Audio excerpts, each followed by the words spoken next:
news you need. Live.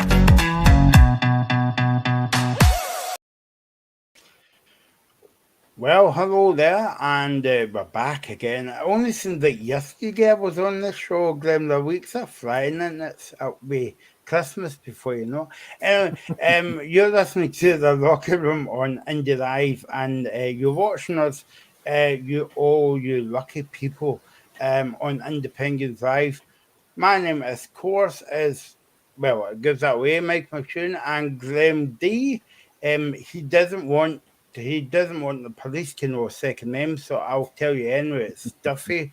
We're here until 7 o'clock tonight, joined by Robbie and Ratty in a wee bit as well. I think he's getting his makeup on as well. And David Ferguson will be popping in later on, talking about the big game tomorrow between Scotland and Wales in the Six Nations. And what a weekend it was last weekend for Scotland against England. Anyway, we'll dive into that in the second hour of the show. Don't forget you can comment on anything that me and Mr. D is talking about on Facebook Live or YouTube, or you can comment on anything on the old Twitter at the Locker Room Indie on Twitter as well.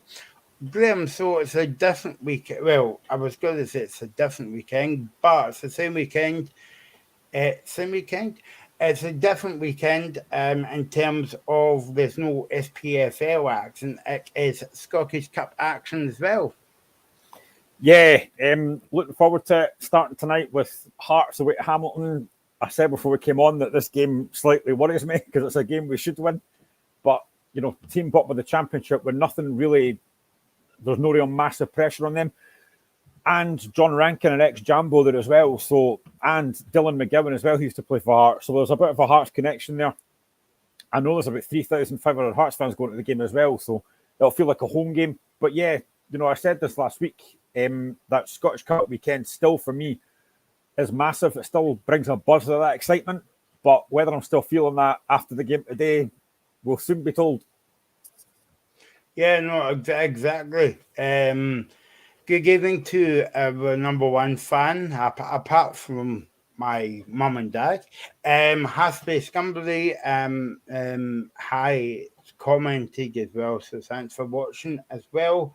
You can do what he did or she did, I don't know, on YouTube, and you can comment on that one. Okay, we've got a lot of games to get into, so let's begin with the game tonight at New Douglas Park, or whatever they're calling it this week.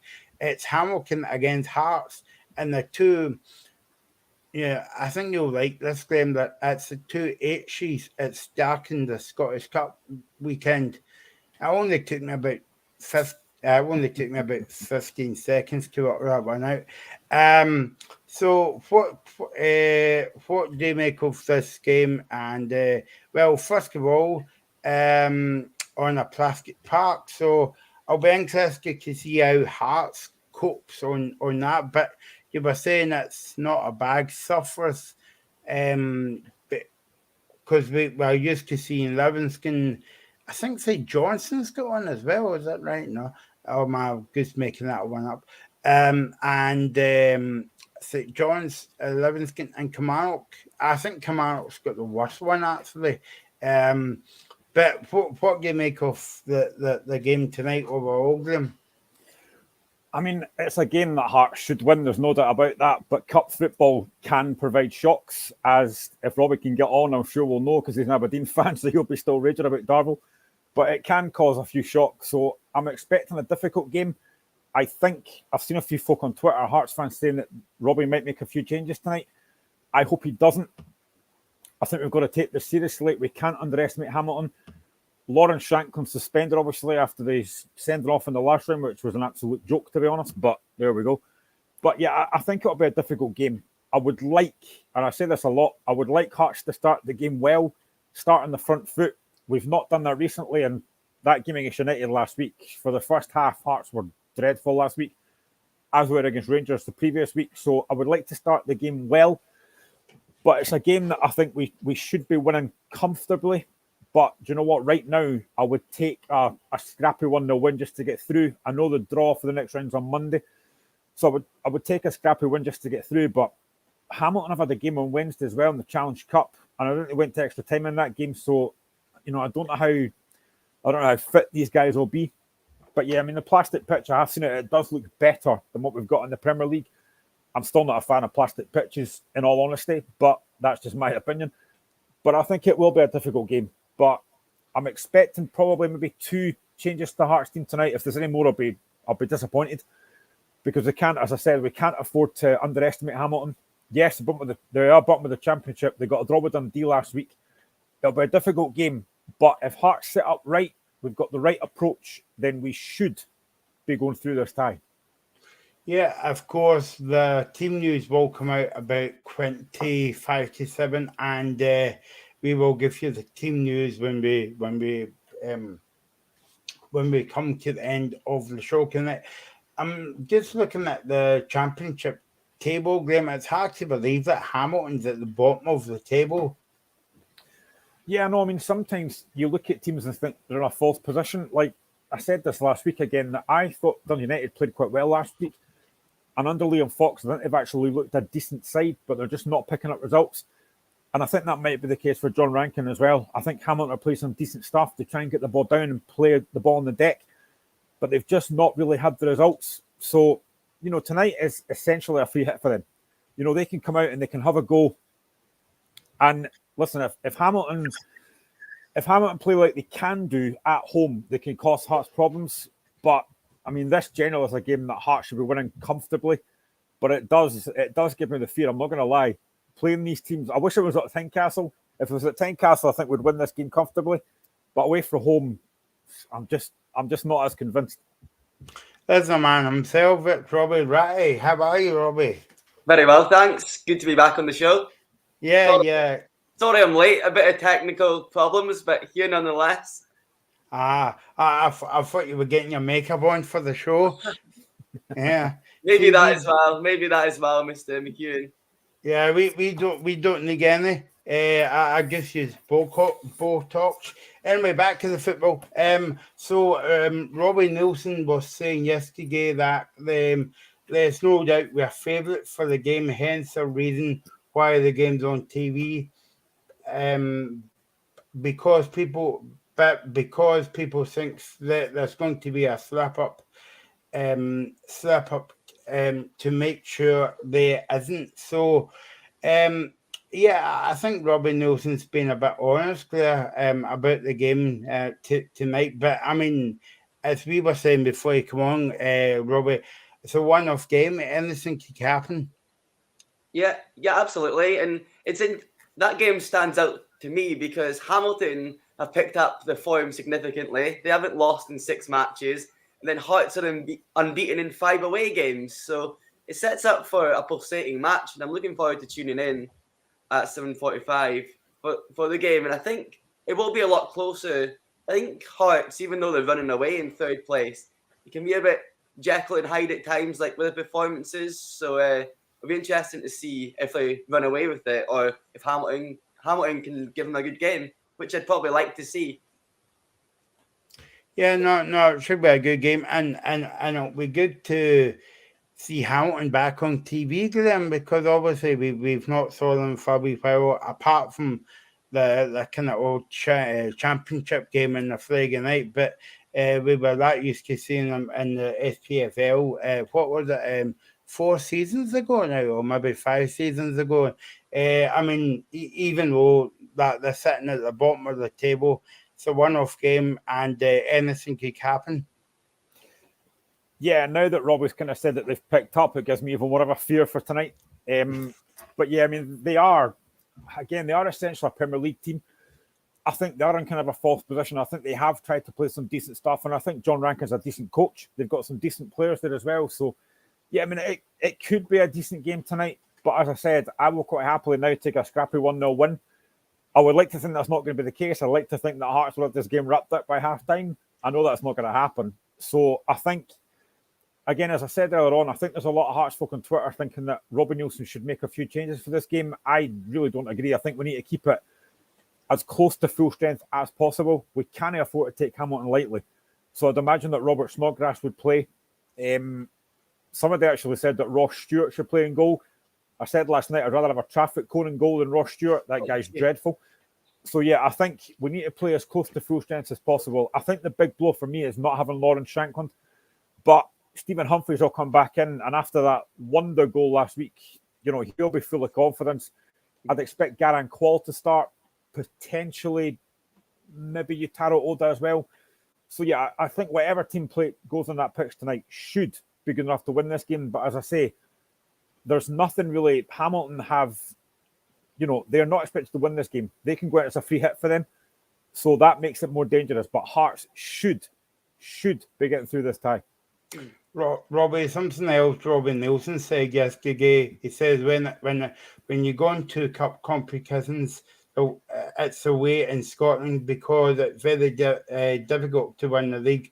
So the 2 cup competitions become a major priority to try and get silverware. And to be honest, it's quite honest in that response. Yeah, absolutely, Michael.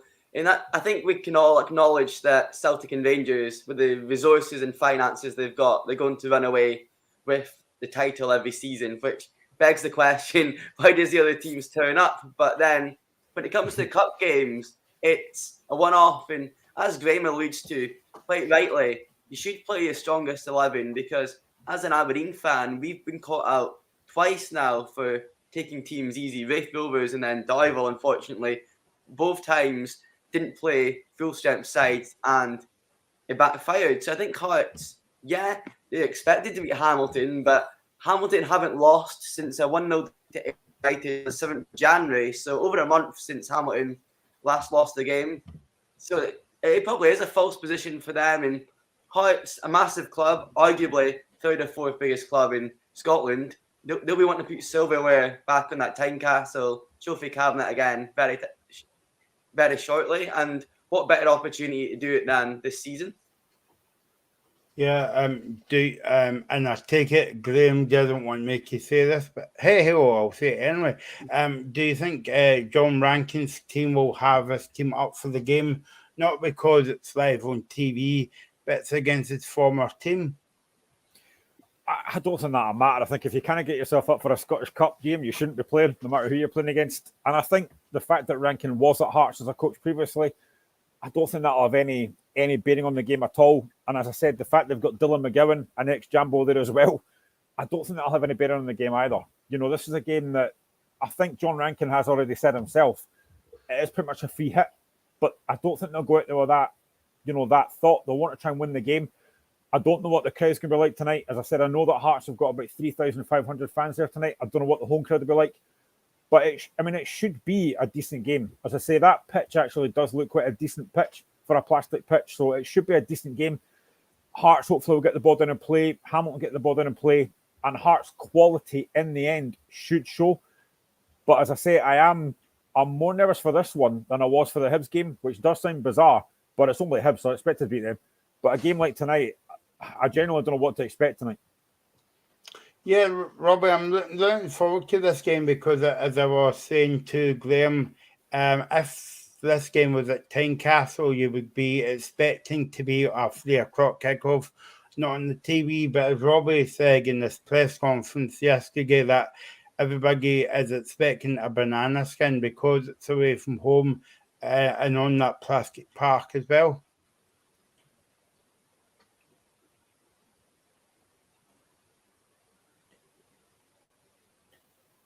Robbie froze. Oh, Robbie has froze. It's usually me that does that. It's yeah. Don't speak too soon, touch wood. But Graham, it should be, as I said to Robbie there, because it's away from home. That's why the TV cameras are there, and they're hoping for a shock. But I think Hearts will be a bit too strong for Hamilton, but it's a one-off game. Anything could happen. Yeah, I would like to think so. And again, as I've said numerous times on the show, that if Hearts don't win this game, then again, the night's about for Nielsen, which is, again, mental. But I think this is a game that he needs to be winning. And I think again, I would love a cup run. You know, that's what you want. You want a cup run. If we get through this tie, hopefully get maybe home draw in the next game, as long as it's not Celtic or Rangers. Getting a cup run is huge. You know, we've been in the last 3 out of the 4 finals, so it is massive. But Robbie, again, is under a lot of pressure. A lot of Hearts fans are still not happy about that performance against Rangers a few weeks ago, which I understand, because it was poor. And then last week, we weren't great against United until the sending off. So Robbie does need a cup run, I think, for fans to maybe get off his back. Tonight's a great chance for us to do that. Get ourselves in the draw for Monday. Hopefully get another, get a home draw and take it for there. But tonight it's a big game for him, I think. Can I just jump in on there, Graham, in terms of what you're saying about Robbie Neilson? Does it just show modern football fans how fickle they are? Because they're speaking in the English Premier League. There's been 8 sackings so far. They're going saying it could be a record. And I wonder, is there any team other than Rangers and Celtic that's actually happy with the manager at the moment, or maybe Livingston? But it seems like, to me, as an outsider, Hearts are having a brilliant season considering the injuries and still in the cup and things like that, running away with third. But from what I see on social media, it always seems to be the knives out for Robbie Neilson. I'm like, is it just the style of football or inconsistency in performances that is getting under folks' skin, and coupled with that Rangers capitulation as well? I think it's a bit of everything, to be honest, mate. And I've been very vocal on here that I've criticised Robbie in the past. The Bro Rangers game was an embarrassment. There's a lot of things that I think Robbie has to improve, i.e. his reckoning is both the Old Firm teams. That game against Rangers last week, I can understand what he was trying to do, but you're playing like Robert Snodgrass pretty much on his own in that midfield against that Rangers midfield, and he got overrun. He does tend to play players out of position a little bit too much, but again, a lot of Hearts fans are not happy about. And I think, again, at times, the way that we start games, especially at home, as a Hearts fan, and you would know this as an Aberdeen fan as well, when you're at home, you want your teams to start quickly. You want your teams to come out and press teams. Hearts don't really do that. And I think there's a lot of Hearts fans who are not happy about the way that Robbie tries to play. Now, for me, yes, I want to see us playing well, but I just think that a lot of Hearts fans have probably been a bit spoiled recently. You know, the fact we finished third, we got to a cup final, we've potentially got another cup winner this season. I think a lot of Hearts fans are very spoiled, and he's just... And again, I take this back to 2016 when Hibs beat us and they won the cup that season. A lot of Hearts fans have never forgiven him for that. Now, Hibs had a long way to go before they won that cup, but a lot of Hearts fans still hate him for that. I personally don't. It was one of these things, but he's a Marmite character. He's one of these guys that a lot of Hearts fans just can't take to. And again, actually, when I was working this afternoon, I had one of the Hearts podcasts on, and they were slating Robbie Neilson, which I just found mental. But everyone's got their own opinions of him. But I just find it crazy that we're sitting third in the league, we're in a good position, we knocked Hibs out the cup, we've got a game tonight, and yet still, after all this time, there are Hearts fans that just don't like him. Graham, I know we spoke about this on the show, but and you would be delighted if I say this now, but if Hearts win the Scottish Cup this season, will there be fans out there still doesn't like Robbie Neilson? Yes. But honestly, there will be. That is, Robbie's right, fans are fickle, but that is the case. I actually said this, I did on my Twitter space last week, and I actually said this very point. I did say to somebody that if Hearts won the cup, would a lot of Hearts fans then, take back what they said about Robbie? And somebody said, no, they wouldn't. Which I just find it crazy that some fans just still will not take to Robbie Neilson. And as I say, all it ever takes is one defeat. If we'd have lost last week against Dundee United, you'd have had fans saying, get him out. It's just unfortunate the way that some fans are. You're never going to make a lot of fans happy. It is very, very rare in this day and age that every fan is happy with the appointment they made. Now, we'll get on to Aberdeen in a second, because I have a feeling that Robbie and a lot of Aberdeen fans will be delighted at the fact they've appointed Alan Burrows. I think that's a great appointment. So that probably has universal approval, but there's a lot of characters out there that you're just never going to get.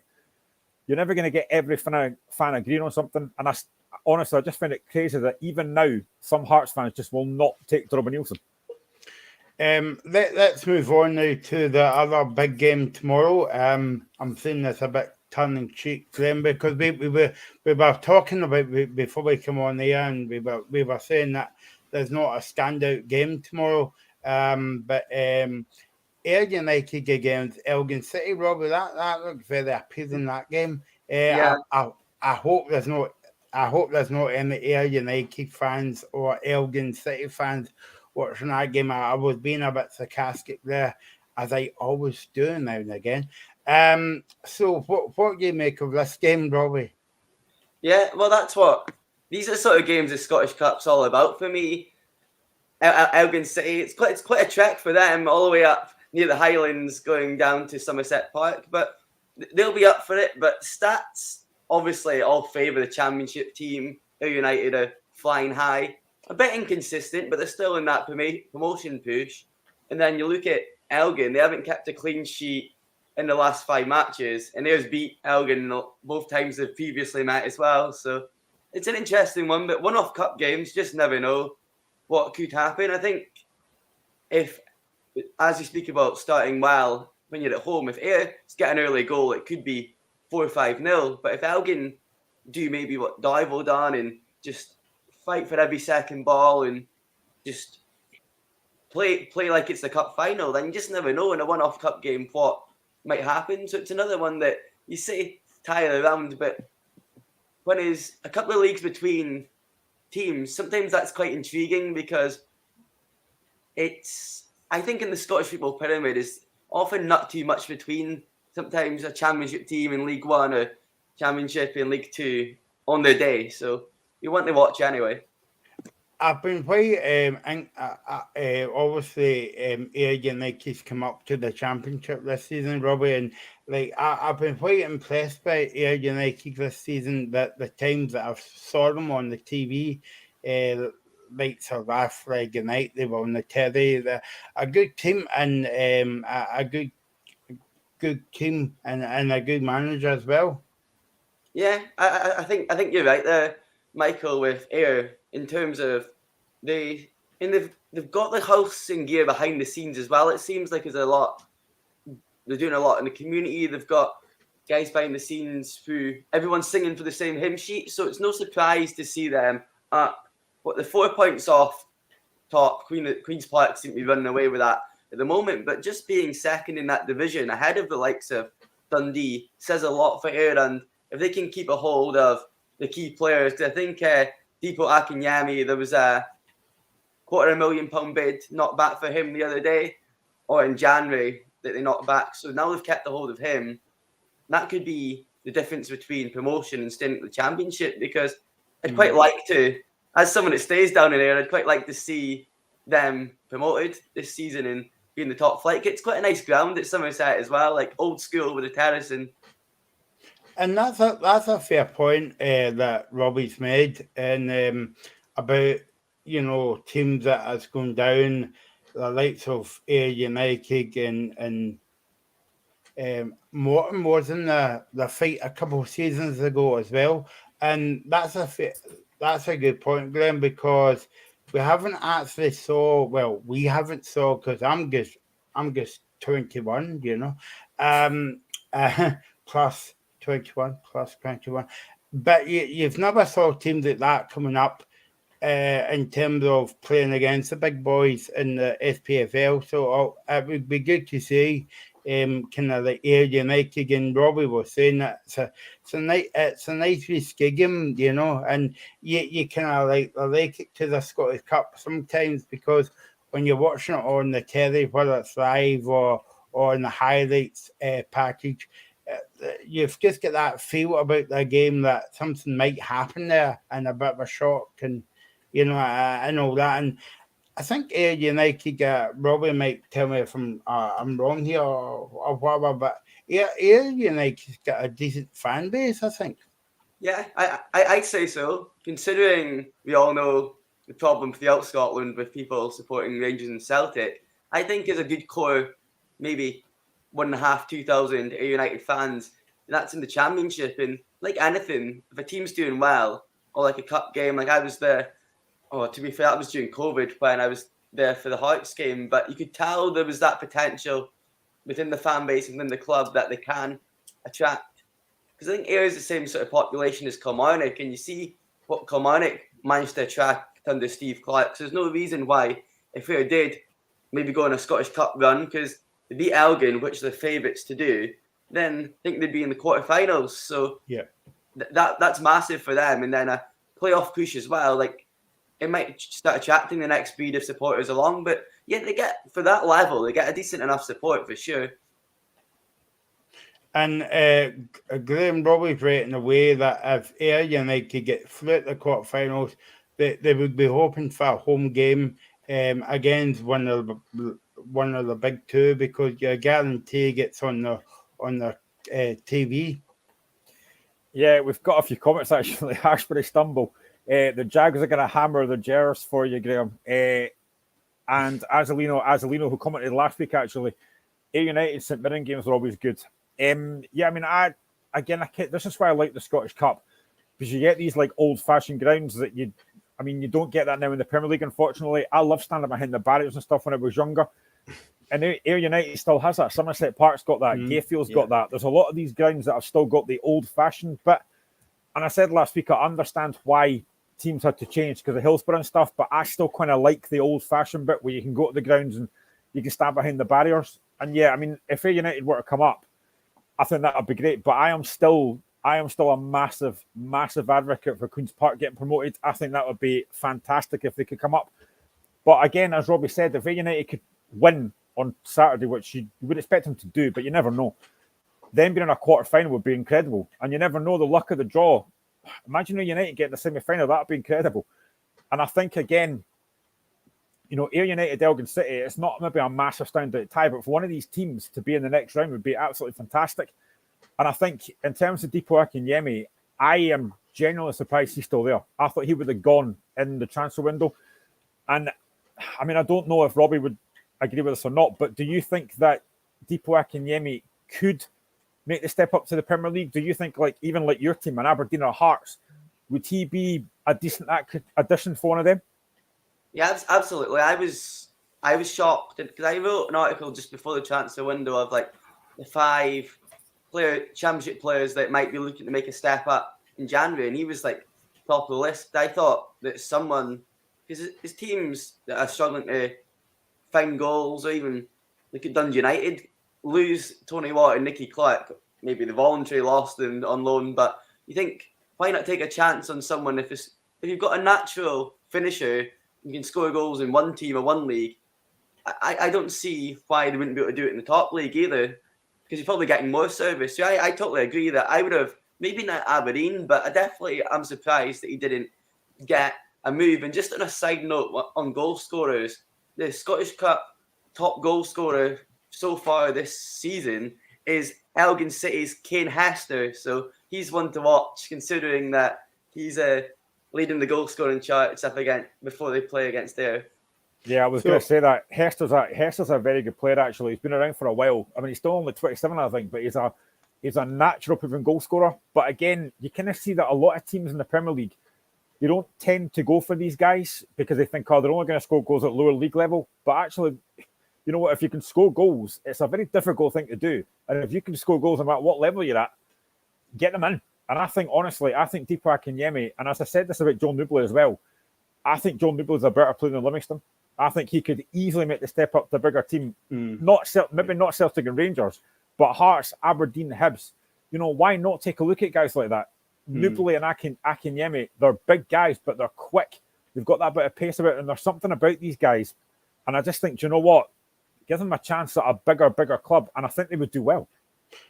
So what we're saying is Ayr United and Darvel for the Scottish Cup final. That'll be some final this year. Sorry, Robbie, to upset you on the show, but so Dundee United against Kilmarnock tomorrow, and this is going to be a quite interesting game actually. But Kilmarnock seems to be turning it on in the cup competitions, because obviously, Robbie, that they got to the semi-final of the Viaplay Cup, or I think it was called the Premier Sports Cup, and I think it was called something else before that.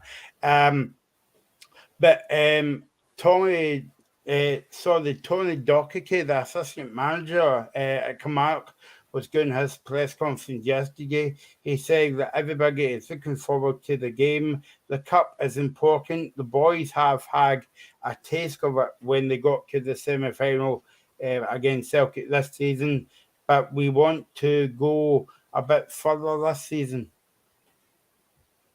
Yeah, and the thing is with Derek McInnes' side, he's took Aberdeen to the cup final. He won the cup in 2014 with Aberdeen. Been to maybe handing 6 other times. Ibrox as well for a semi-final. So he's known for taking teams and doing well in the cup. Maybe one regret he'd have, and I have it during his tenure as Aberdeen bosses, didn't win more silverware, but he does seem to be good in the cups overall, at least getting to that stage and giving the fans that day out. And it'll be interesting because the game's at Tannadice, is it? So yeah, Killie haven't won in the last 12 attempts on the road. I think Aberdeen's form away from home's pure, but Killie just can't buy a win on the road. So it'd be interesting to see. But also, the last 3 matches between that sides hasn't been a draw, because on paper, I know this can't be because it's in the cup, but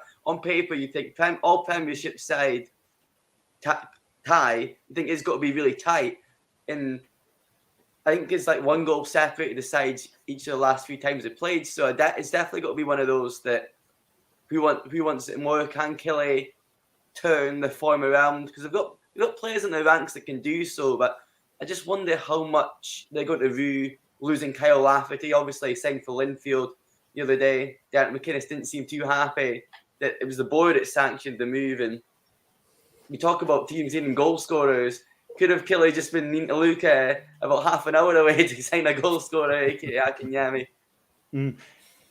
Graham, how special is it for the Scottish Cup this season? Because obviously, I think this is the first season there's not been many replays about it. And that surprises me because the FA Cup in England has still got replays in it. But how special is it? Because the game has to be played to a finish. None of us Wednesday night in the snow up in Inverness. It's got to be played to a finish. But does that add something special to the game? Yeah, I think it does. I mean, I don't really think anybody likes replays. You want to get the tie done there and then. So I actually do kind of like the fact that they are now making it. Do you know what? You've got to finish it. I think, like in terms of tonight, for example, hopefully the game doesn't go extra time and penalties. But do you know what? At least then you know that the game's done. You're not having to then go back to Gorgie for the replay. I think replays I've never really agreed with replays. Just get it done. So yeah, I actually do like that. It's a good idea for a change from the SFA. The one thing that I don't like, and I'm going to get my high horse here, is I do not like the fact that VAR is only going to be used in certain games. It's absolutely pointless. You either use it in all of them or don't use it in any of them. Now, I know that David Martindale has said that the costs are why Joe Livingston aren't using it. I get that. But you know what? I honestly don't agree with the fact that even in the last round, they only had VAR at the games that were televised. I think that's an absolute joke. I mean, I'm not a massive fan of VAR anyway. We're used to decisions, but I just think it's an absolute joke that it's only going to be used in certain games. Pointless. I'll come back to Robbie on David Martindale's comments because I don't know about you guys, but I find them quite interesting actually. Obviously, we know that Livingston's a kind of smaller team. You'd be sorry if you're a Livingston fan saying that hearing that one, and also a big, not a big fan base as well in the kind of league. But let's just stick with this game for a minute or two. Dundee United are quite a good cup team, Robbie, because they've got the semi-finals and finals over the past few years as well. Yeah, exactly. It's funny how both of these an all Premiership clash, and both teams have got a history of doing fairly well. Well, both managers. So Killie this season, they got to the Viaplay semi-final, and you think managers / clubs, they both got themselves into that position previously. So it's one of those with Dundee United. I think they sit at the bottom of the table, and they've been a bit up and down. They've got themselves out of trouble at one point, and then they're back down the bottom again. So maybe a win tomorrow could boost the morale and just set them up for like a positive end to the season. Because I personally, you want Dundee United in the league, and you want. I've said this on here before. You want a strong, all the teams with slightly bigger fan base or from the cities in Scotland. You want them to be doing reasonably well, and you see when Aberdeen's not in the cup, seeing that Dundee United maybe do well. I guess North East that could do. So, team news for this game tomorrow, from a Kilmarnock point of view, is Liam Donnelly and Innes Cameron is out of the game for Kerry tomorrow.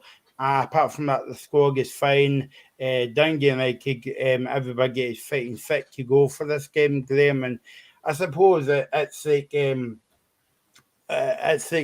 when you see games like this on paper, this is the last chance for teams to get to the semi-final, or even get a bit of silverware at the end of the season.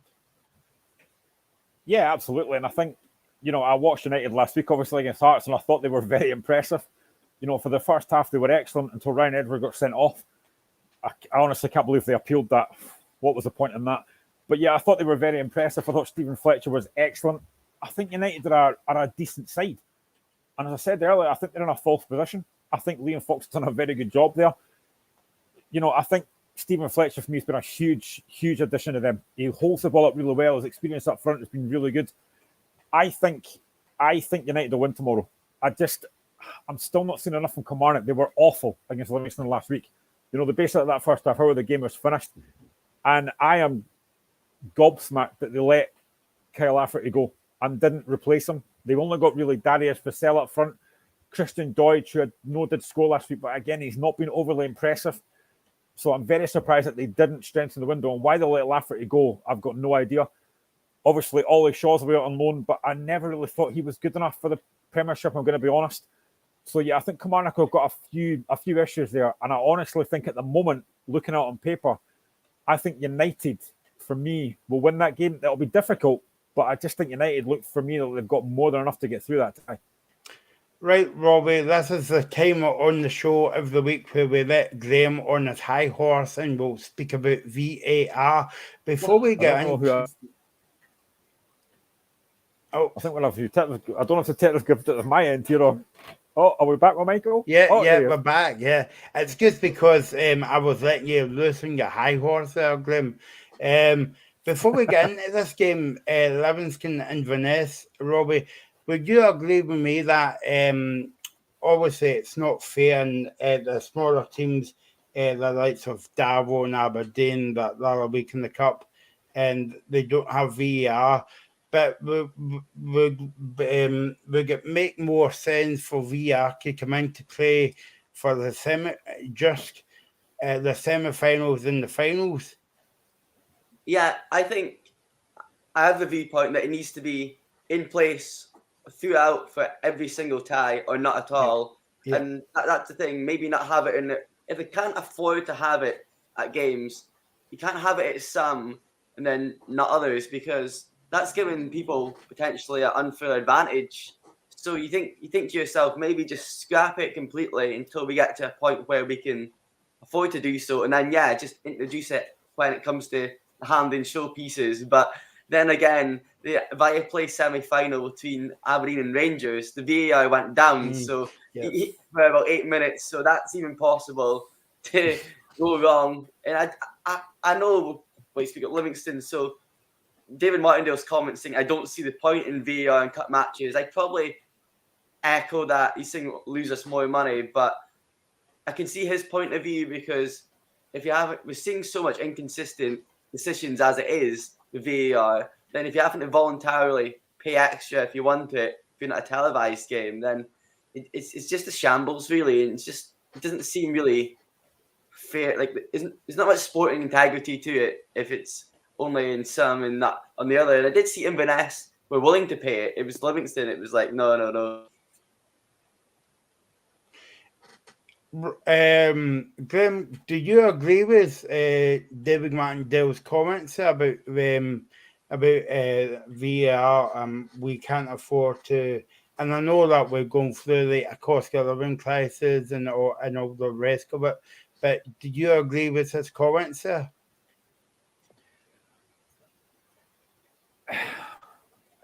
Yes, probably. But I mean, listen, if you can't afford it, that's fine. But I think, and I think he did say as well that we've not had VAR in previous cup games and that. So what's the point of having it now? And I think with that as well. But I mean, I just find the whole VR thing an absolute joke, to be honest. I think a lot of decisions have been so poor recently. But again, like say for example tomorrow. Now, I hope this doesn't happen, but say, for example, Elgin City get knocked out the cup because of a decision that they never got from VAR. I just think that's, again, it's going to cost them money as well and a chance to progress to the knockout stages. So I think Robbie's right. I think you either have it for every game or you don't have it at all. I just think it's absolutely pointless. I think it's only one game that's got VAR this weekend. I'm sure it's only one game that's got it this weekend. And that might be the Celtic game potentially. No, it might be two, Graham, because the Rangers game's on the telly as well. I'll find out, but I'm guessing it's the Rangers game as well because they're Ibrox. I'm glad Hashbury Stumble's been on. Yeah, stick VAR in hand and only. I'm glad he clarified that with stick. When he said stick, I was wondering where it was going to go with that. But yeah, I mean, honestly, I just think we speak about this all the time, and I know we'll talk about it again, but I just think VAR for me this season. And again, it's not the technology; it's the referees that are using that. Look at last week, the Hearts United game. Nick Walsh, who I think is an awful referee anyway, he didn't even give a foul. He gave a throw, and then he has to go and look at the monitor and then decide it's a sending off. I just think the referees are not using it properly, even after all this time. Azulino, who was on last week, I love that name. Is it true that Rangers haven't considered a penalty since the introduction of VAR? I think that is actually true. Not that we're saying that's a conspiracy, though. We're not that kind of show. Yeah, I know. I think that is true, but I'm not going to get into any theories of why that is happening or not happening. But I did like in terms of Martindale's comments, he was like Inverness playing a league without VAR anyway, so they're used to it. So, and I guess Livingston probably, I'm not sure off the top of my head decisions that's went for them against them, but because the only game I was at just after VAR was introduced at Almonvale between Aberdeen and Livingston. I'm pretty sure Aberdeen and Livingston were awarded penalties, and the checks that was going on were taking like days, and there was no communication to the fans of what was going on. And I think that's also a problem since introduction, with not every stadium having like big screens or PA announcements, and then the fans are left in the cold as well. And then I think it was a couple of weeks ago, Willie Collum was the first he went to the monitor because the VAR official told him to, and then he stuck with his on-field decision as well. So it's like why am I not surprised it was Willie Collum that did that? Yeah, so they've now got the technology, but they're still. I know in a sense you could credit him for sticking with his gut instinct, but it must have been a reason why the VAR man was telling him in the first place to maybe have a look. So, and same as you say in that Ryan Edwards situation, the fact that the incompetency that it kind of just looks bad on the referees when it's having to be overturned or changed so drastically from a throw into a red card. I don't know if you guys saw this. I spoke about this last week on the show that I did on my own, I think, because nobody else wanted to come on because they just don't like me. But I said this last week that apparently, and I don't know when this is happening, it might be a couple of years yet, but apparently there's going to be somewhere in Europe or whatever it is that the referees are going to be mic'd up and you're going to hear what they're saying. And they're talking about bringing that in to the football and that. Now, I think that's actually a good idea. I know they do it in rugby, and I think that's actually a good idea. Whether it happens, I don't know. But I mean, I was thinking about it last week. Could you imagine like a Rangers Celtic game and you get to hear everything? That would be hilarious. I would love that. By the way, just before you answer that, Robbie, just to confirm, Graham, that there's only two games this weekend of the last 16 ties that has VR in Parkhead and Ibrox. Yeah, I knew there wasn't a lot. We've had a few more comments as well. Scottish TV Go, good to see them back on. Good evening, everyone. Hearts, Celtic, Rangers, Livingston should all win, but you can never be too sure. Steve Barrett says, good evening, gents. Banana skins are never far away in cup ties. I know who that is. Steve Barrett is a good guy. He's in my group chat. And Azulino, probably, but I'm holding to the faint hope of a St Mirren shock win on penalties or something. Yeah, I mean, I know we'll get to that shortly. I don't really think St Mirren have got much chance at Celtic Park. But again, it's cup football. You never know. This is why I love the Scottish Cup, because you just never know what's going to happen. Robbie, sorry, you've been in the middle of speaking there and I interrupted you, so sorry about that. Yeah, and just something on Livingston. I seen David Martindale, and among that press conference was kind of blasting Livingston's Scottish Cup form since he's been in charge, especially saying that they've done well in the Viaplay Cup in seasons gone by, but he's been disappointed with the progress in the Scottish Cup, and they haven't been to the quarterfinals since 2005. So you think about that. That's nearly 20 years since they've got to that stage, and they're just 90 minutes plus balls by extra time and penalties from doing so against a team in Inverness who themselves very mid-table, I think, in the Championship, and Livingston would be expected to continue their good form and win, and then that could also money involved for Livingston getting to quarter-final is massive, and also Livingston do get a hard time for the fan base and supporters, but it might then maybe get a top 6 finish, Europe, and a cup run. Could get some more bums on seats at Almondvale as well. Keep your comments coming in on Facebook and YouTube Live, and also you can tweet us at the Locker Room Indie on Twitter. Graham, I always like the Scottish Cup because I always go to press conferences that I've never been to before.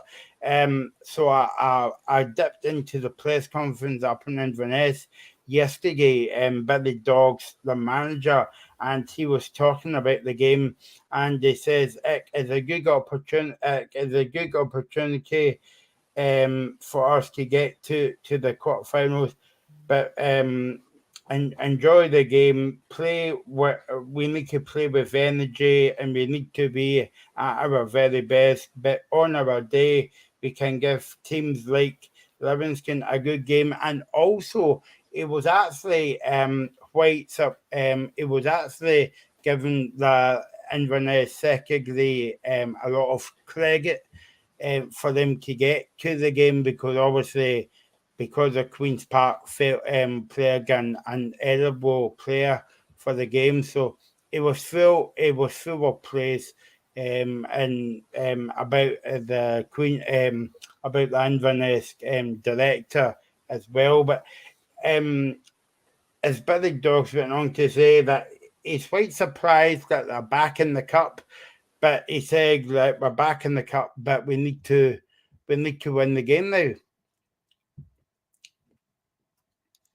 Yeah, absolutely. From Billy Dodds' point of view, it's one of those that they've came back in through the trapdoor sort of thing when they thought they'd exited, and now it wouldn't be. Obviously, they was in the final in 2014 of the League Cup, and I think they'd done well in Scottish Cup a few seasons back as well. So you just never know. I think Inverness have picked up the form. I think they haven't lost in the last 6 matches in the league, so it will be having home advantage as well. It'll be a tough game for Livingston, but you'd expect them to go on and win. But as I said about all these games, sometimes the gap, other than the top 2 in Celtic and Rangers, I think the gap between a lot of these teams isn't too much. So on their day, anything's possible. And Inverness have got quite a few tricky players as well that are good on the eye to watch.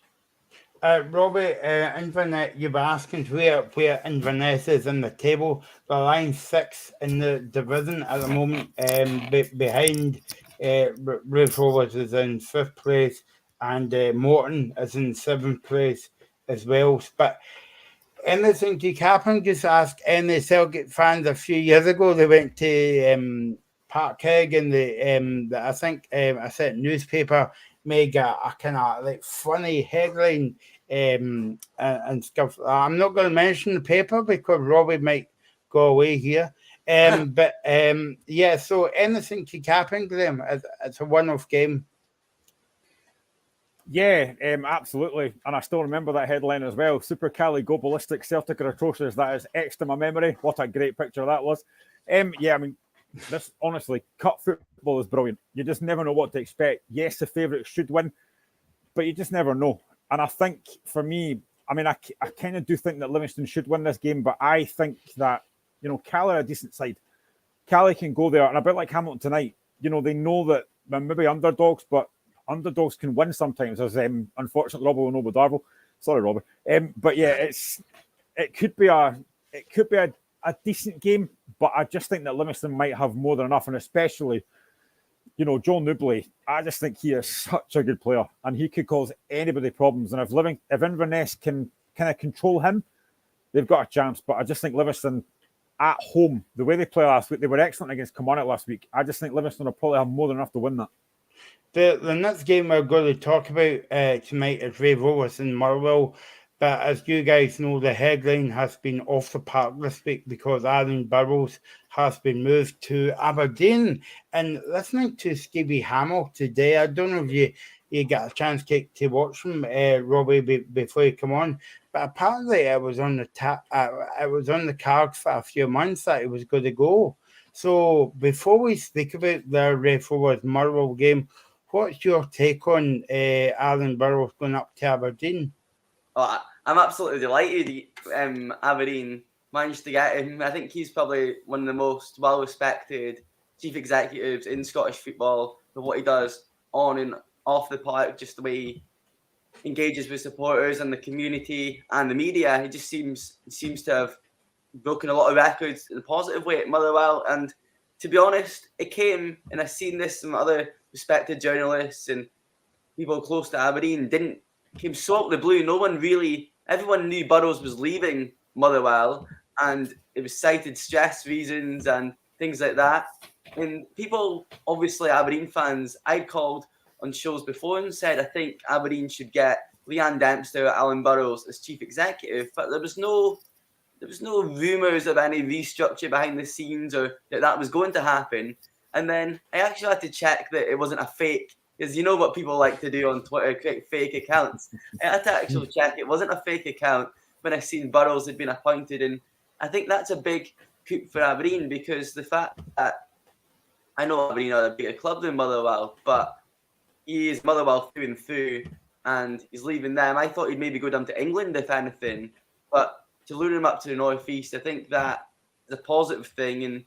But maybe the only thing for me, I hope he maybe doesn't have too much of a say in the appointment of the managers, because some of the managers, it's being at Motherwell under his watch has not been the greatest, other than my conspiracy theory of Stephen Robinson from St Mirren, because his Motherwell's best spell when they got third place and Europe was under Stephen Robinson, and the be as well go for Keith Lastly while they're at it to get him in behind the scenes. Yeah, right. Glenn, were you quite surprised by that appointment to Aberdeen? Yeah, 100%. I think Robbie's right. Nobody really expected it. He's a great character. He's always on Twitter and stuff, and he's always very open with the supporters and stuff. And I think that's what Aberdeen need. They need that openness and transparency. Now, they've not really had that recently. I think a lot of the stuff that Dave Cormack's done has been maybe a little bit negative. And as I say, you watch that, I think I said this last week, you watch that when Jim Goodwin walks off the pitch against Hibs, and you're just expecting that the music to come on all by myself. It was just so disappointing. But yeah, I think Alan Burrows is a great appointment. It's probably the best appointment they could have made. And I think Aberdeen now, hopefully, will go in the right direction. Keep going down the way, because I don't want them catching up Hearts. But yeah, I think it's a great appointment. I really do. It's a fantastic appointment. I'm on a roll here. Sorry, Robert. No, but actually, I think again, something I mentioned earlier on. Now, I don't know if Robbie would agree with this or not. I don't know who Robbie wants as manager. But again, I've said this before. I think for me, if I'm an Aberdeen fan, I would quite happily take David Martindale, because I think David Martindale's bigger than Livingston, and I think he would get a lot more out of the Aberdeen side. I don't know if Aberdeen fans would agree with that or not, but I think David Martindale will be a fantastic appointment for Aberdeen. Yeah, if I was going to go for like an SPFL manager, David Martindale, absolutely. And I know he spoke about his past maybe affecting him getting bigger jobs, but I loved that rant that was leaked. It was against Stenos Muir. Yeah, it was. I think we all, if fans knew that was what the manager was like to try to get a response. At least you could blame the players because you could say the manager has at least tried to get them fired up. And Martindale, you have to look what he's done at Livingston as a one-man band, essentially. He has the say on everything, as far as I'm aware, and he just gets the best out of that squad. But personally, Aberdeen made that mistake last time by jumping in and appointing the best available manager from the SPFL Premiership in Jim Goodwin. Because I wanted Jim Goodwin, 99% of their fan base at that point, when it was presented with Jack Ross or Jim Goodwin, we all said Jim Goodwin. But I think in this instance, I was wanting Chris Wilder, but that was a pipe dream. It's not happening. But I think Aberdeen need to widen the net a wee bit, take their time. They've now got Burrows, who will be in place in a couple of weeks' time. They maybe will have a wider restructure behind the scenes there and let Steve Agnew and Barry Robson take the helm for as long as they need and then find the right candidate rather than, I agree with you, David Martindale was a really good manager and worked wonders, but I just don't think he'd be accepted and by a large section of the Aberdeen fan base. And you know what? It's like Hearts with the fan base. Aberdeen can be very similar. Like people can never be pleased. Like I look on like AFC Chat fans forum all the time, and some of the things people bicker over is unreal. Like, you can never be happy. You could have that. You could have the dream team of Craig Levine and Amy Irons off the TV. That would be a great combination. That Sacked in the morning. Let's go on to who's Amy Irons? I've never heard of her before. Yes, I do know. Let's go on to speak about the game now. Robbie, Scary Hamill was saying today that everybody saw that banner outside for Park. When was it? Monday or Tuesday? This weekend, anyway. But he said that he didn't mind that because he feels as though the banner, that the message the fans is putting on it is going to spur on the players for tomorrow's game. Now, obviously, Scary Hamill said today it is a massive game, but it will be a difficult game. But we need to do the job. A big chance for us to get to the quarterfinal. Now, what I was saying to Graham before we came on there tonight, do you think that if there was going to be a banana skin, it would be here? And if Motherwell gets beat, do you think the Motherwell fans will be calling for Scary Hamill's head? Maybe not right away, but in a few weeks' time until he picks it up. Yeah, I think Stevie Hamill's on a sugary peg, definitely out of all the managers. They've only had one win since that World Cup break, and that came in the last round of the Scottish Cup in a 2-0 away victory against Montrose. And I think... And was it not two last-minute goals or something? I think they scored early on and then they secured the points in the 94th minute through Mikael Mandron. But other than that, like that's 3 on the bounce since that game that they've lost. Scored 1 goal and conceded 6 from those 3 games. And I think the fans are right. And I quite like that Stephen Hamill acknowledges that the fans are like caring. I don't doubt that Stephen Hamill, any manager that's not doing well, like when Jim Goodwin was on this horrible run, I don't doubt that they want the best for the team and they're trying. But sometimes when your luck's down and it's just not happening, it's one of those that, yes, away from home, Rafe being at Starks Park, already last season knocked Aberdeen out the cup when Aberdeen were massive favourites. This one, going with the form, you'd have to think Rafe unbeaten in the last 11 matches. You've got to think that Rafe definitely can spring a surprise in my eyes. And it surprises me how Motherwell's form has been this season because on paper, they've got players in the squad that I think are talented and can cause teams problems, but just conceding too much goals and not scoring enough. Guys like Kevin Van Veen seems to only score against my team. Yeah, no, Kevin Van Veen's a favourite subject on the show, isn't it, Graham? Because we speak about him every week. I mean, he's a decent player, but he doesn't put the ball in the back of the net. But Graham, I think they would need him tomorrow. And I think that if you were a Motherwell fan going to the game, it's all about. I don't think they would mind about the performance, as long as they win and get through to the next round. Yeah, I mean, Steve Barrett says, I personally think Wraith will take Motherwell. The well just feel like a club in disarray. If they were a car, then all their gears would be in reverse. I completely agree. I think Motherwell have been absolutely awful. He also says, downhill. Yeah, well, boom, boom. Steve also says, great singing, Graham. Now do the Snoddy song. I've not had enough to drink for that. But I have a lot of special skills. But yeah, I think Motherwell have been absolutely terrible. I think I watched them last week against Aberdeen, and Aberdeen were very comfortable. Motherwell again just looks so poor. I think they are probably going to go down. To be honest, of all the teams I've watched, they look the most likely to go down. I think they look very, very poor. And if Van Veen doesn't score, I don't know where the goals are coming from. They can't defend. The midfield looks very lightweight. All over the pitch, they just get bullied far too easily. And I honestly think Wraith Rovers, if I'm a Wraith Rovers fan right now, I'm thinking, yeah, we can win this game. Now, I did think in the last round that Arbroath might knock Motherwell out, but fair play to Motherwell, they did well in that game. Tomorrow's a different game. You know, Robbie's just talked about the fact Wraith are unbeaten.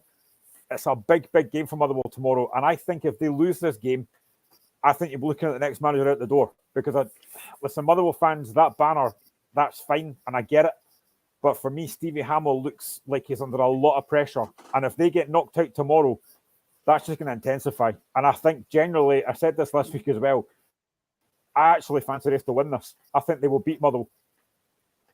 Robbie, do you think a lot of people are still talking about what happened to Wraith Rovers off the park as well? And by the way, sorry, I can't let this go, but David Goodworthy was back in the news this week. I don't know if you saw that. I saw you scored a hat trick on his return. And then they get let go by that team. But do you think that fans will be fans of other teams, and maybe some fans of Wraith Rovers are still concerned about what's happening to Wraith Rovers off the park as well?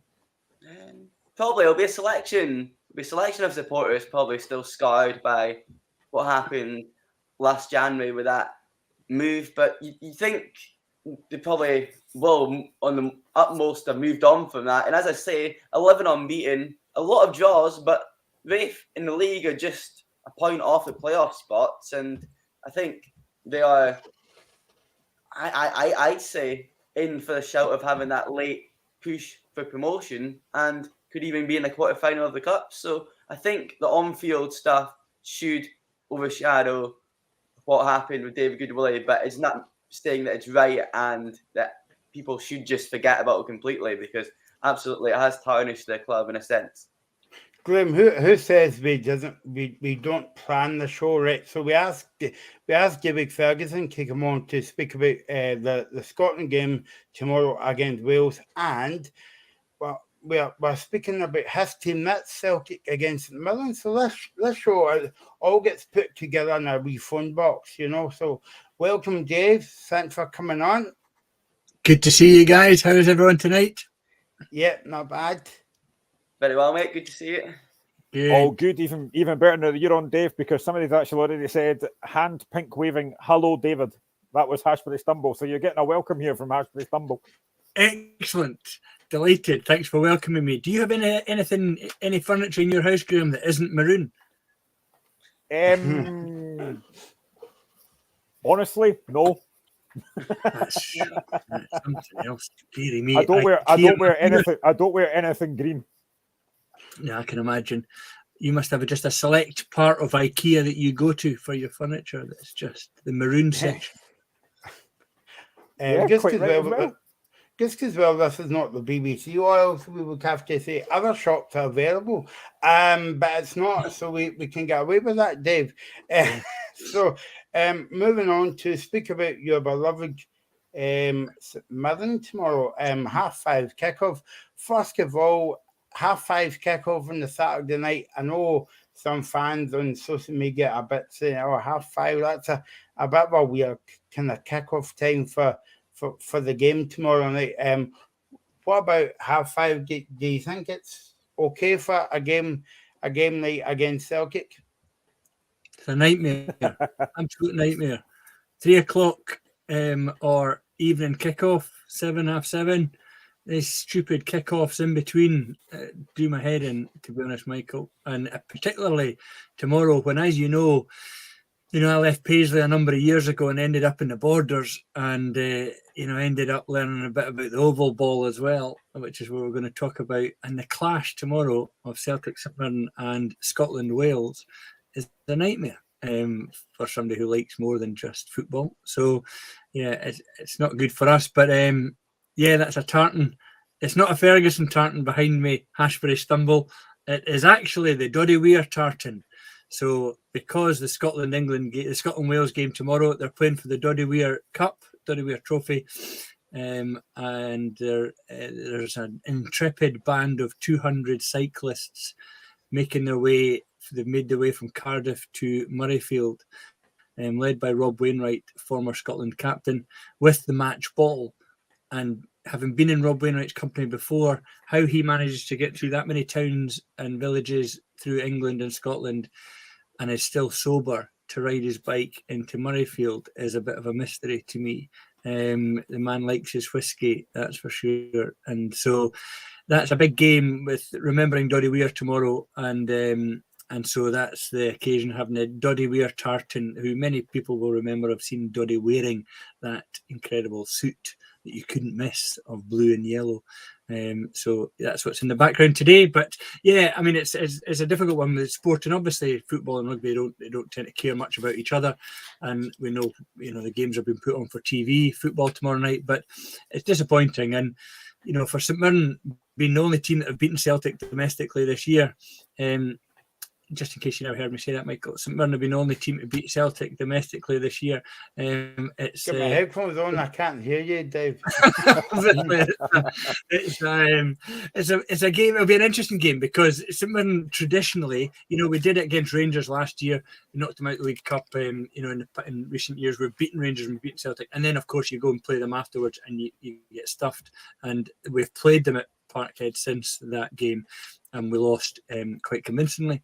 And so I don't expect an awful lot from the game. They know they're not going to take us lightly, and they know what to expect. But it'll be an interesting one from our point of view because we've been a wee bit up and down lately. We've been playing reasonably well without scoring goals and finding it hard to get the goals to make sure the games. But at the same time, we've picked up a couple of decent results. We're just doing enough to win or draw in some games. And we've got, you mentioned Motherwell there earlier. It would be bizarre if Motherwell lose their manager this weekend because we're playing them on Wednesday night and in our rearranged game. We win that game, 3 points. We go back into fourth in the league with that match that was cancelled. And the number of teams we have played who've lost their managers in recent times, that it seems to be a regular with Hibs. Whenever Hibs sack their manager, they're playing St Mirren next. So sometimes it can go for you, sometimes not. But I've got a challenge tomorrow night, being able to watch. I'm not going to go to Parkhead for the Celtic game, Celtic St Mirren game. I have to admit, I'm not a great fan of going to Ibrox or Parkhead for the games. I don't enjoy that atmosphere quite as much as I do at St Mirren. So we've got the rugby and the football, so a bit of a clash tomorrow. So yeah, we might be watching the rugby with the Twitter on to see how we're getting on at Parkhead.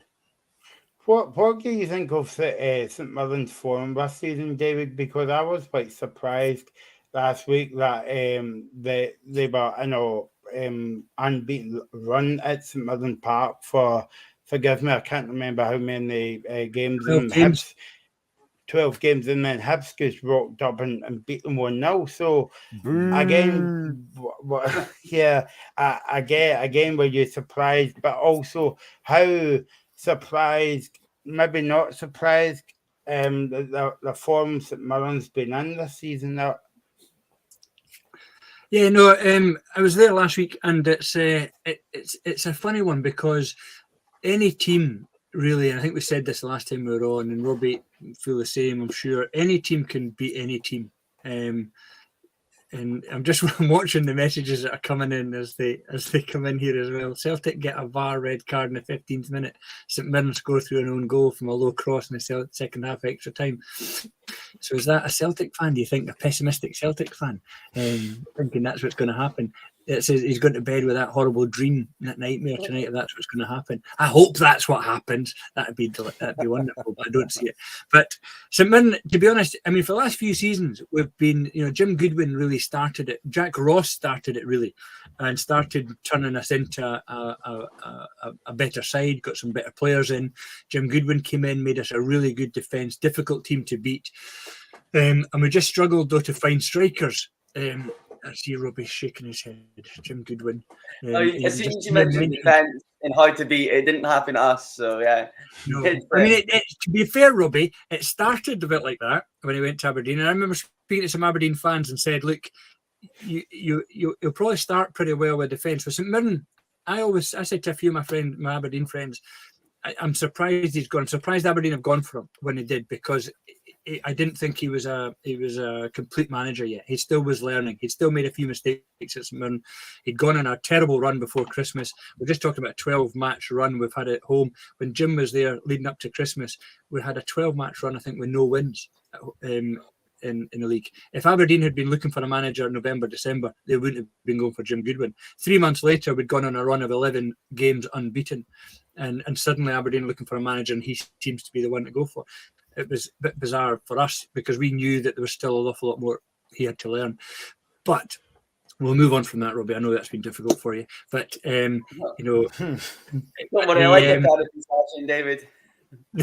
But so he'd made us a difficult team to beat. Stevie Robinson's come in, and it's a lot of it's about the players, they bring in, of course, and he's got a system he plays, which is, it's quite funny watching Sports Scene every week. They put up as if there's different formations coming out with St Mirren. It's the same system every week. Sometimes they say it's 5-3-2. Sometimes they put up in Sports Scene it's 3-5-2. It's the same system. We've got 3 sort of central defenders, and we've got 2 wing backs, and it just depends on who you're playing against, how far up the wing backs go. How much. If it's Celtic and Rangers, we tend to be pressed in pretty hard, and it looks like a 5. But if we're playing other teams like Hibs last week and what have you, they tend to be sort of 5 across the middle. And it's a good system. It works pretty well. It took a while for the players to get used to it, but they are used to it. They play it pretty well. They drift across the pitch and they make it really hard. They close down the gap, to make it hard for teams to pass through us. And that means all games really are pretty close with St Mirren, unless we get man sent off, as happened at Pittodrie, unless we get challenges when we're at Parkhead. But all the games are pretty close. So you then start getting frustrated as a St Mirren supporter that the games are close, they're tight, there's not much in it, and you're not winning. So against Hibs, there was nothing in it with Hibs last week. Against Hearts, played Hearts at home. It was a draw. We could have won that game, and when we were away at Tynecastle, there wasn't much in it either. Hearts missed a couple of chances to put us away, but it was really close, 1-0. So the games for St Mirren at the moment are a combination of being pleased at how well we're playing, how competitive we are, and being frustrated that we're just not putting the ball in the back of the net to actually win games. So against Hibs, that was a problem. It was a horrible game, wind and rain lashing down. It was not a nice game. You could see the players were struggling to get the ball down and play it. And Hibs finished a cracking finish, but it was a bizarre one. Came from our attack on their penalty box. There was a move up the right side. I see a young lad just come on, blonde-haired boy. It was at Celtic. Forget his name. Was it Henderson? Henderson, who took a touch, played it in the centre, missed his target. It went too far. It went over to the striker at the far side, and he controlled it well and put it in a cracking shot in the bottom corner. That was it. That was about the only chance Hibs had in the game. There was, and St Mirren didn't have many chances either. So there was nothing between the teams, and it was always just going to be one moment, either a mistake or somebody doing something quite well. So there's nothing in the teams at the moment. We wanted to win that game, because I thought if we could beat Hibs and we beat Motherwell next week, I thought that would assure St Mirren almost of that sort of top 6. But we've still got a bit of work to do. And it's funny though, if we'd been in 4th, and if we win a game in Motherwell and go to 4th, all the people that were moaning about Tony Fitzpatrick saying, what is he on? Tony Fitzpatrick, that St Mirren could finish 4th, St Mirren could be in the top 4, and everybody giving pelters for being ridiculously optimistic. And actually, I was speaking to Dan Jackson not long ago, a few weeks ago, who was telling me that he couldn't believe when he was assistant manager to Alan Stubbs, which was one of the most depressing periods in St Mirren's recent history, that the chairman came out and said they could finish fourth, and that put huge pressure on the team. I think that's nonsense. You know, if anybody watching the games this season will know that if Livingston have finished fourth, Motherwell finished fourth, St Johnstone beat us in goal difference to finish in the top six. There's any of these teams that just make a wee run, get a bit of consistency, could take fourth this season. You know, Rangers, Celtic, I think Hearts have almost done enough. I don't think they're safe in third, but they're almost there. But fourth is wide open. You know, Hibs, Aberdeen still have, you know, believe they can do it, and they could. They've got stronger squads, no doubt about that. But in terms of the way they're playing, St Mirren could still. So top six is the aim for us, Michael. You know that. We've talked about that for a while. But that game, and there's somebody mentioned it again, the game against Motherwell I've always looked at as being two important games for us, because we win that game in hand next week, then we go to fourth, and I think it's really game on then, because I think it'll become really interesting over the next few weeks to see who can get that fourth spot. What do you make of now? You must be nice. What do you make of Mark O'Hara this season? Because he's a personal friend of mine, and I've known Mark for ages. He's what a shameless plug that is. Yeah, exactly. Yeah. So I can't say he's been horrendous, Michael, now, can I? And it's a shocker. Should get rid of him. I know. I've gave you the big build up, but like when I was at Kilmarnock, he didn't see eye to eye with the manager there at the time. I can't remember his name, but Aaron Johnson. All right, Aaron Johnson. At Kilmarnock. But he's come on leaps and bounds, obviously, when I was at Motherwell and St Mirren as well. He's kind of scoring goals at the moment, and he's getting into good position. How beneficial is it for St Mirren to get a Scottish, not a football player, but also a guy from Scotland as well? Yeah, I mean, to be honest, that point, Michael, is a big one for St Mirren fans. We've always been very proud of bringing through Scottish players, young Scottish players. And so we're always, you know, you'll always get a welcome there. Probably you'll get longer to prove yourself at St Mirren when you're a young Scottish player than you probably will being a foreign player coming in, because we do like to see him come through from academies.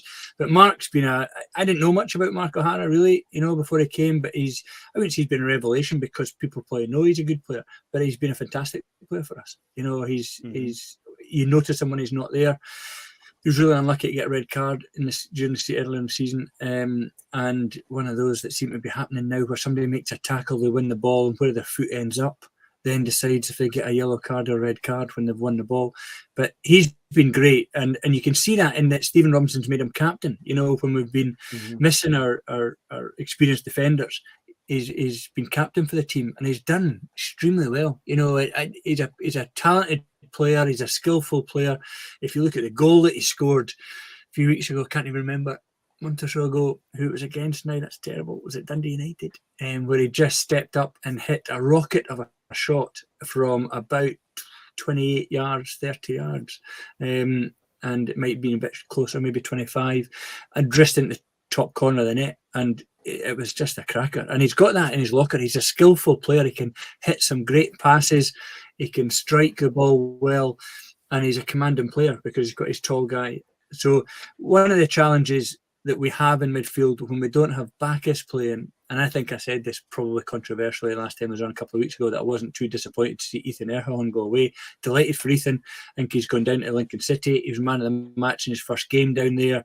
He's made a good start, so it'll be great to see him go on and get better. But I thought he got a bit stale at St Mirren. He was sitting deep. It's one of the things I said to you, it shows how old I am. I can't be bothered. I can't understand these defensive midfielders, DMs that they are, defensive midfielders. What's that about? So you just defend. So the team go forward and that's your job over. I don't get that really. So we've got a few players sometimes that were sort of doing that. Mark's not. When Mark goes forward, he can actually dominate that midfield area against any team we play against. And when he does that, it's great. Sometimes Stevie Robinson has him sitting back, and that's when I don't think we see as much of him. Don't see enough of him. He's really good at that job. He can sit in front of the defence, no problem. But I like it when he goes forward, plays 1-2s, because he's a skillful player. And yeah, I hope we can hold on to him for a while. I thought a DM was something you get on Twitter, David, but you've lent me something new tonight. Robbie, I thought it was something you wore in your feet, to be honest. That shows how old I am. But a pair of DMs were what used to buy. Robbie, from a Celtic point of view, Giakoumakis is that deal's just about over the line. But it's like what I've been saying to Graham for a couple of weeks now on the show. It doesn't matter who comes in or who goes out. You don't really notice the difference, and that's kind of like credit to Ange Postecoglou on that one. But tomorrow's game against St Mirren, it's a one-off game. Anything can happen, but I don't. Sorry, David, I don't see it, Robbie.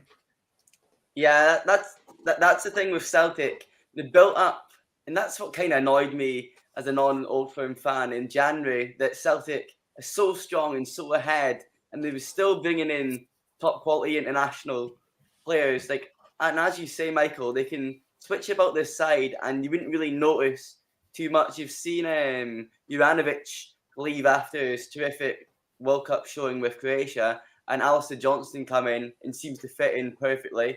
Giakoumakis has joined Atlanta United in the MLS, and then they've now signed and he hasn't really, I don't think he started yet, but he seems to be a goal scorer and someone that can come in and step up the frame. And you think about it, Celtic are unbeaten in 11 home games and have won the last 7 matches. So anyone going to Parkhead, it shouldn't say it's a free hit, but in a sense, it's always a tough ask going there.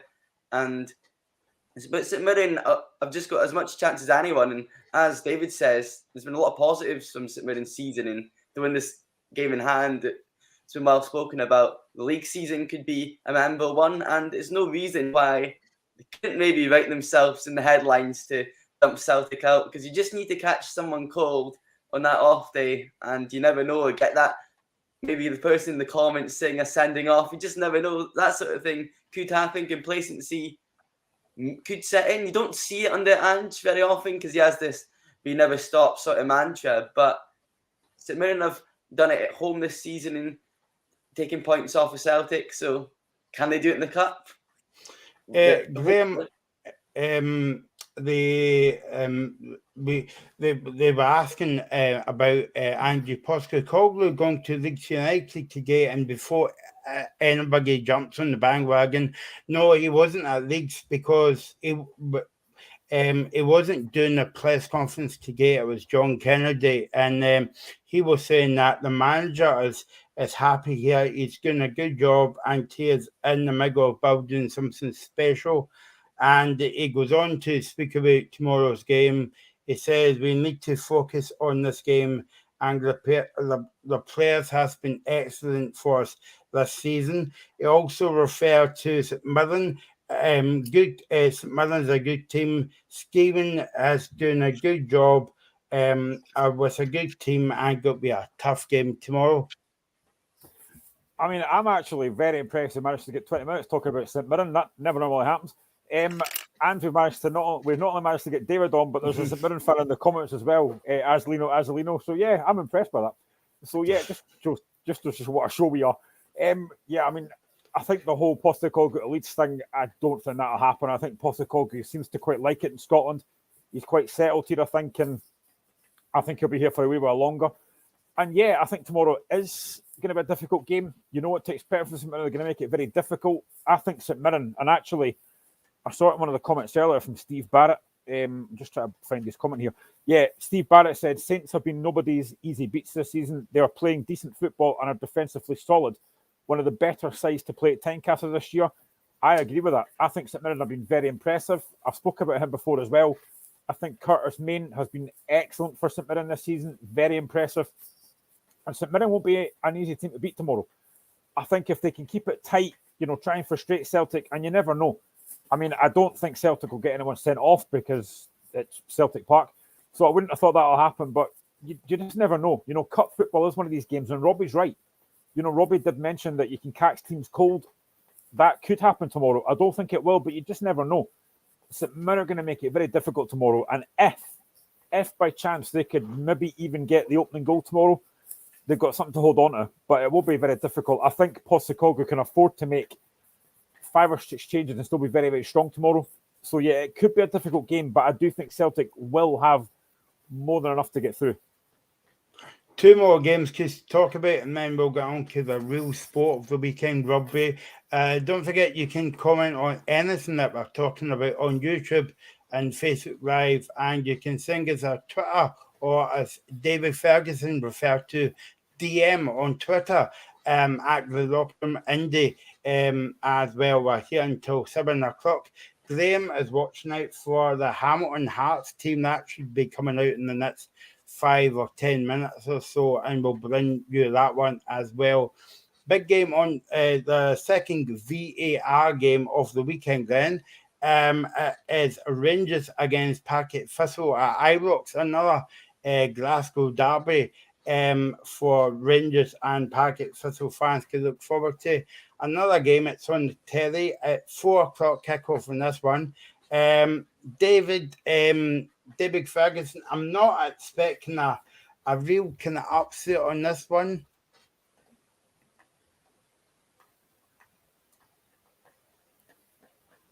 You're on mute, David. Oh, yep.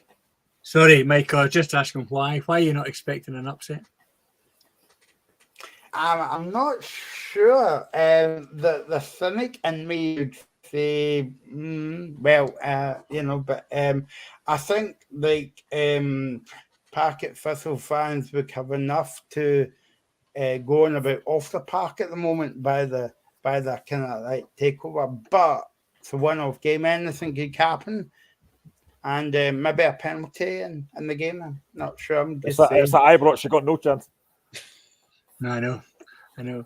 I mean, it's these games. It's interesting. I think it's an interesting dynamic when you're a manager or a player with Rangers and Celtic.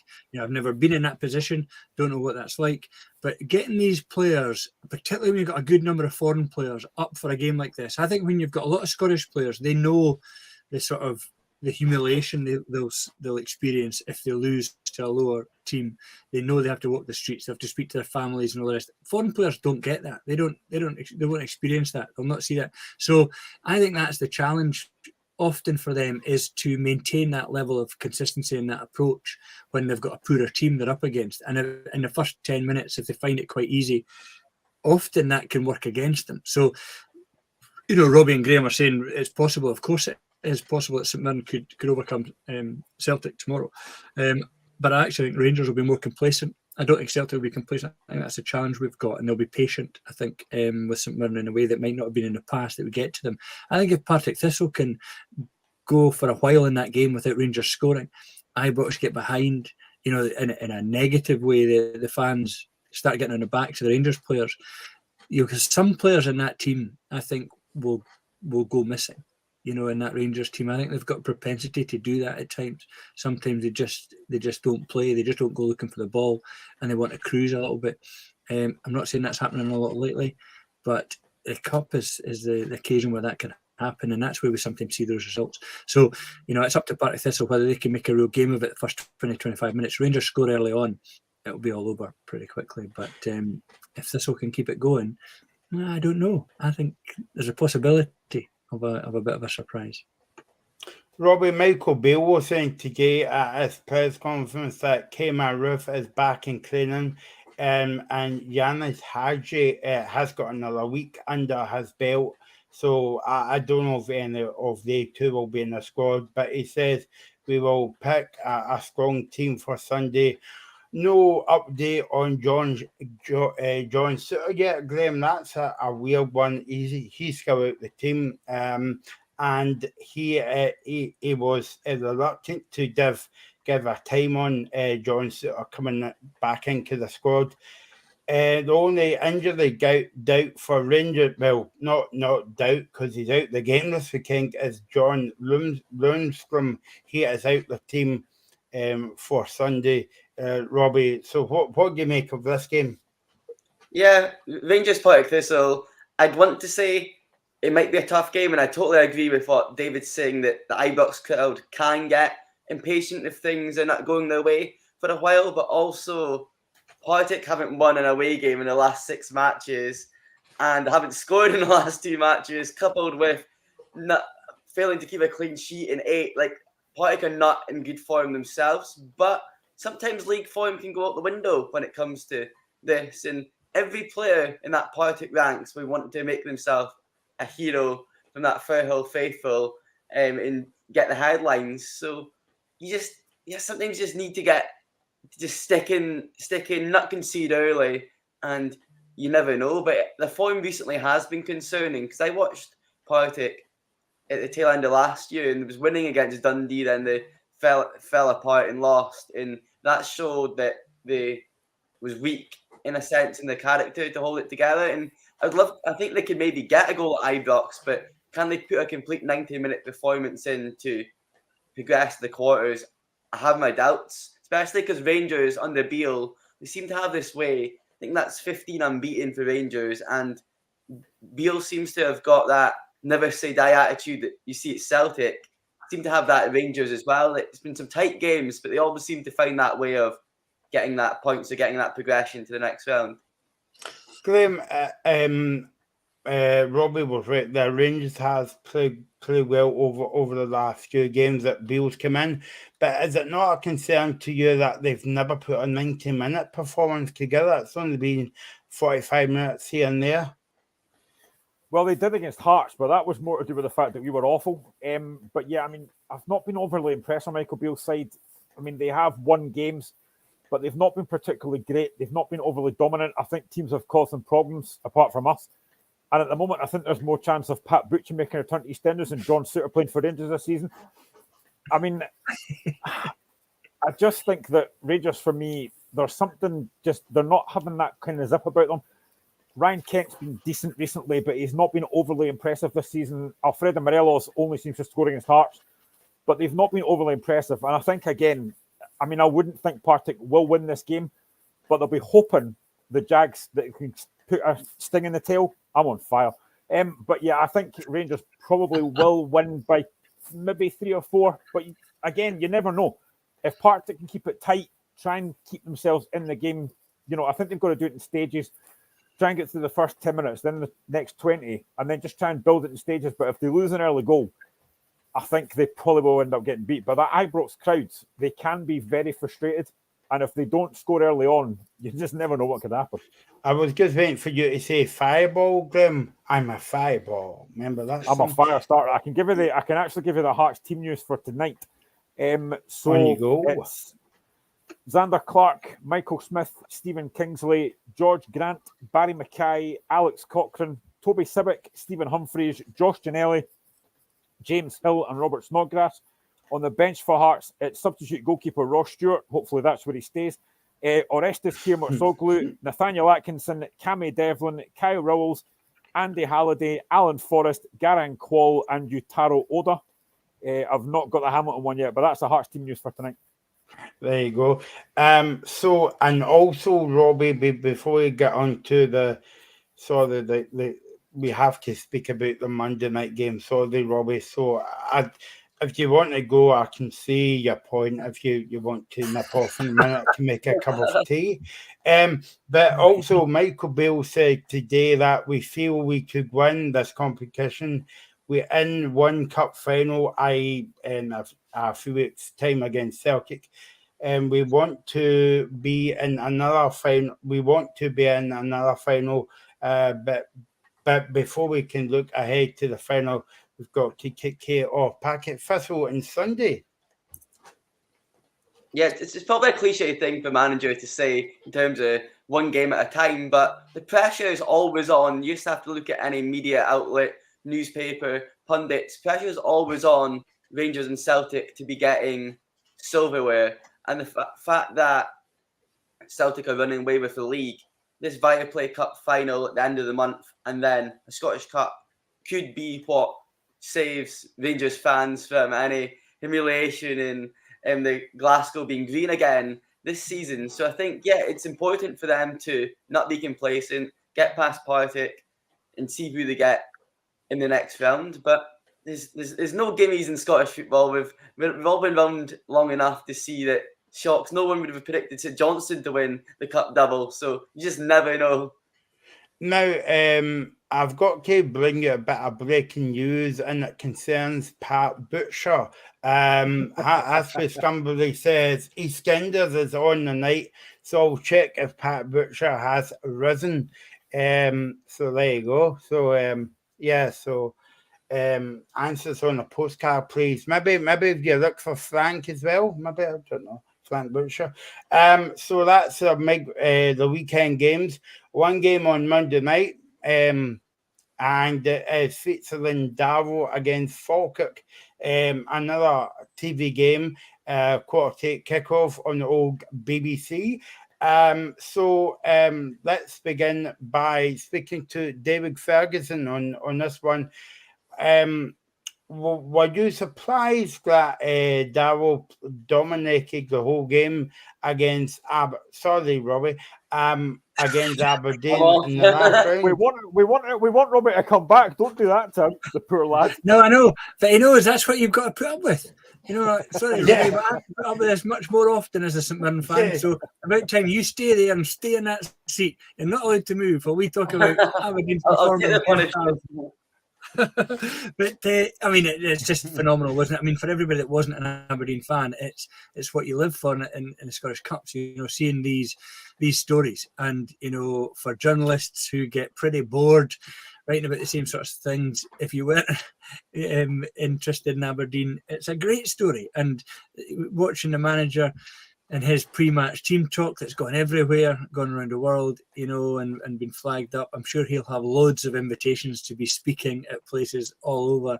And, you know, it was great, you know, what they did in that game, the way he talked, you know, he talked extremely well, didn't he, about, you know, what it meant to the team and what they could do in that game, and, you know, the QTS, the sponsors, and how the owner of that business had created that business and sold the business. All of that was fantastic, and it worked really well. It worked on the night. How you do that again, I think, is really interesting. How you do that for the players against Falkirk when you've done that for the biggest game of your life against Aberdeen and you've pulled it off, I think is a real challenge, because the Darvel players now know that it's perhaps not such a big deal beating Aberdeen. It is, because you're at another round of the cup. You're getting into stages of the cup that no junior team has been in before. And it's one of the things that I think is great about the pyramid system. I know there was criticism of it, but we're seeing the pyramid system giving these teams who you only ever saw in the cup in the past, now giving them the chance. Well created, well supported clubs with good setups. I was quite amazed at the changing rooms at Darvel and how professional they look. Like a Man City changing room that he was in. They've obviously got a good setup there, and it's great to see these clubs getting the chance to come forward. I know the chairman was complaining a bit that it's a couple of steps they've got before they get into the league, but I would much rather see these teams in the league and pushing up than seeing some of the teams at the bottom of the league that are just sitting doing nothing. So I think it's good for the game. It'll be interesting to see how Darvel go, because they've had their big high, they've had their massive game. And I noticed the following week they lost to Arthurlie, I think. Yeah, it's my local team. You know, and it's interesting because you can get yourself up for a game like that. It's 11v11, 90 minutes. This is it, the biggest game in our lives. It was fantastic what they did that night. I think it'll be a challenge for them doing the same against Falkirk, but they've got a good team, you know, and they look like a good team. On paper, you're saying it's a closer game. They've got a chance, so it'd be fantastic to see the Darvel story continue and the romance of the cup continue with that club and see if they go a bit further. So long as they don't win in the next round when we beat Celtic. Well, I fancied Darvel Ayr United for the cup final, David, this year. But I couldn't believe, Graham, that my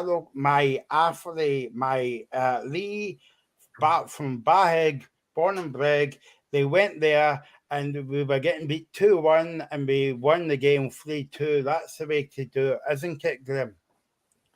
Of course it is. And Hashbury Stumble says Darvel's standard was excellent throughout the game. And he was right. You know, Darvel did against Aberdeen were absolutely fantastic. And this is a game that now I think a lot of folk are looking at this thinking, could they do it again? And if you're Falkirk, you must be thinking, oh no, we could be the next team to be caused a shock here. But I would love Darvel to go on and do well in this cup. It would be fantastic if they could. I think this one, I don't know, I think Falkirk might just win this one. But you just, again, Darvel are at home. They know what to expect. They're going to be on TV again. I think Mick Kennington's done a great job. And as David said, that team talk that he gave, I mean, if I was in that changing room, I would have run through brick walls for him. It was such an inspired speech. And I would love Darvel to win this game, but I think this might be a little bit too much for them this time. Robbie, you were at the game. I'm sorry to bring that up, but David was mentioning about the changing rooms and also the facilities. The park was wonderful. I'm sure. I heard some guys saying after the game, is the Darvel Park not basically from Ibrox? Did they not dig the Ibrox turf up and give it to Darvel? I heard some guys saying that. I think they did get Rangers' old pitch. I'm not sure if that's the current pitch they've got, but they have been very progressive, and you could tell even just to host that game at Recreation Park instead of having to move it to Rugby Park. They spent a significant six-figure fee in doing so, as far as I'm aware. So clearly, they're fortunate for being a junior West of Scotland side that they've got the finances behind them. But it's good, as you all say, to see progressive sides. And I do love a fairy tale story. So I don't like it when it happens against my team, but it would be nice to see. Although you've got to look at Falkirk, they go into unbeaten in 10 away games and haven't lost in the last 7 matches. So Falkirk have fairly picked up the form in recent times, considering they've been lying in League One for 4 or 5 seasons now, where they really shouldn't be for the size of the club Falkirk is. But they'll be worried in a sense because the whole spotlight now is. I was getting messages from people that I've met abroad years ago who was seeing the news of that game. It shows how widespread that was. And it'll be the same this time. People will tune in deliberately on Monday just to be like, I wonder if this can be repeated. So it's one of those that could be on a hiding to nothing. No, we shall see as well. Right, let's move on to rugby then. And it was a big win last week for Scotland in the Calcutta Cup against the mighty enemy, England.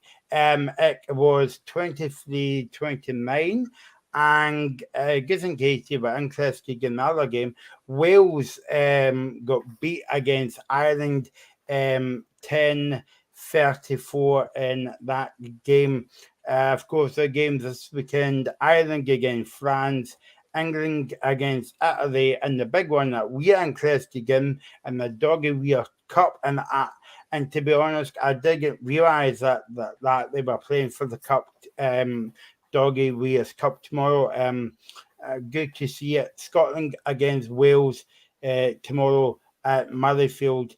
David, let's go back to the game last week against Scotland, England against Twickenham. That's 3 times that we've been undefeated against England.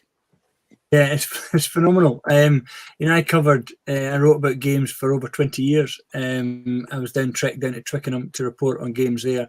And every year we said, could this be the year? And you went back to 1983 when the last Twickenham win was, until just a couple of years ago.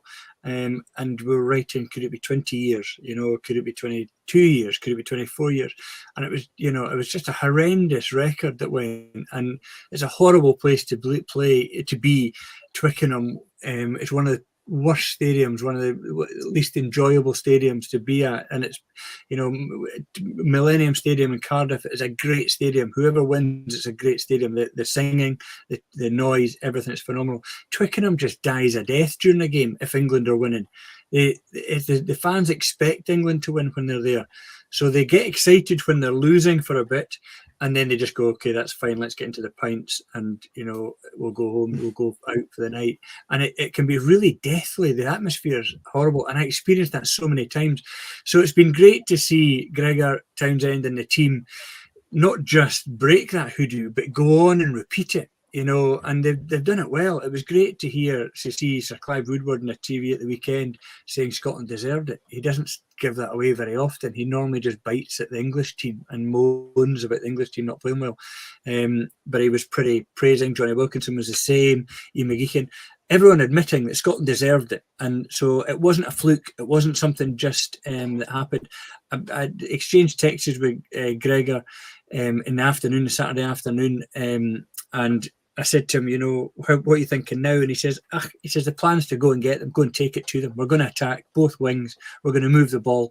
And if they can cope with that, great, but I don't think they will. And, you know, he had a plan. He knew what he wanted to do. And it worked really well because he's got quality of players now where the skills are so good, the quality of skills are high.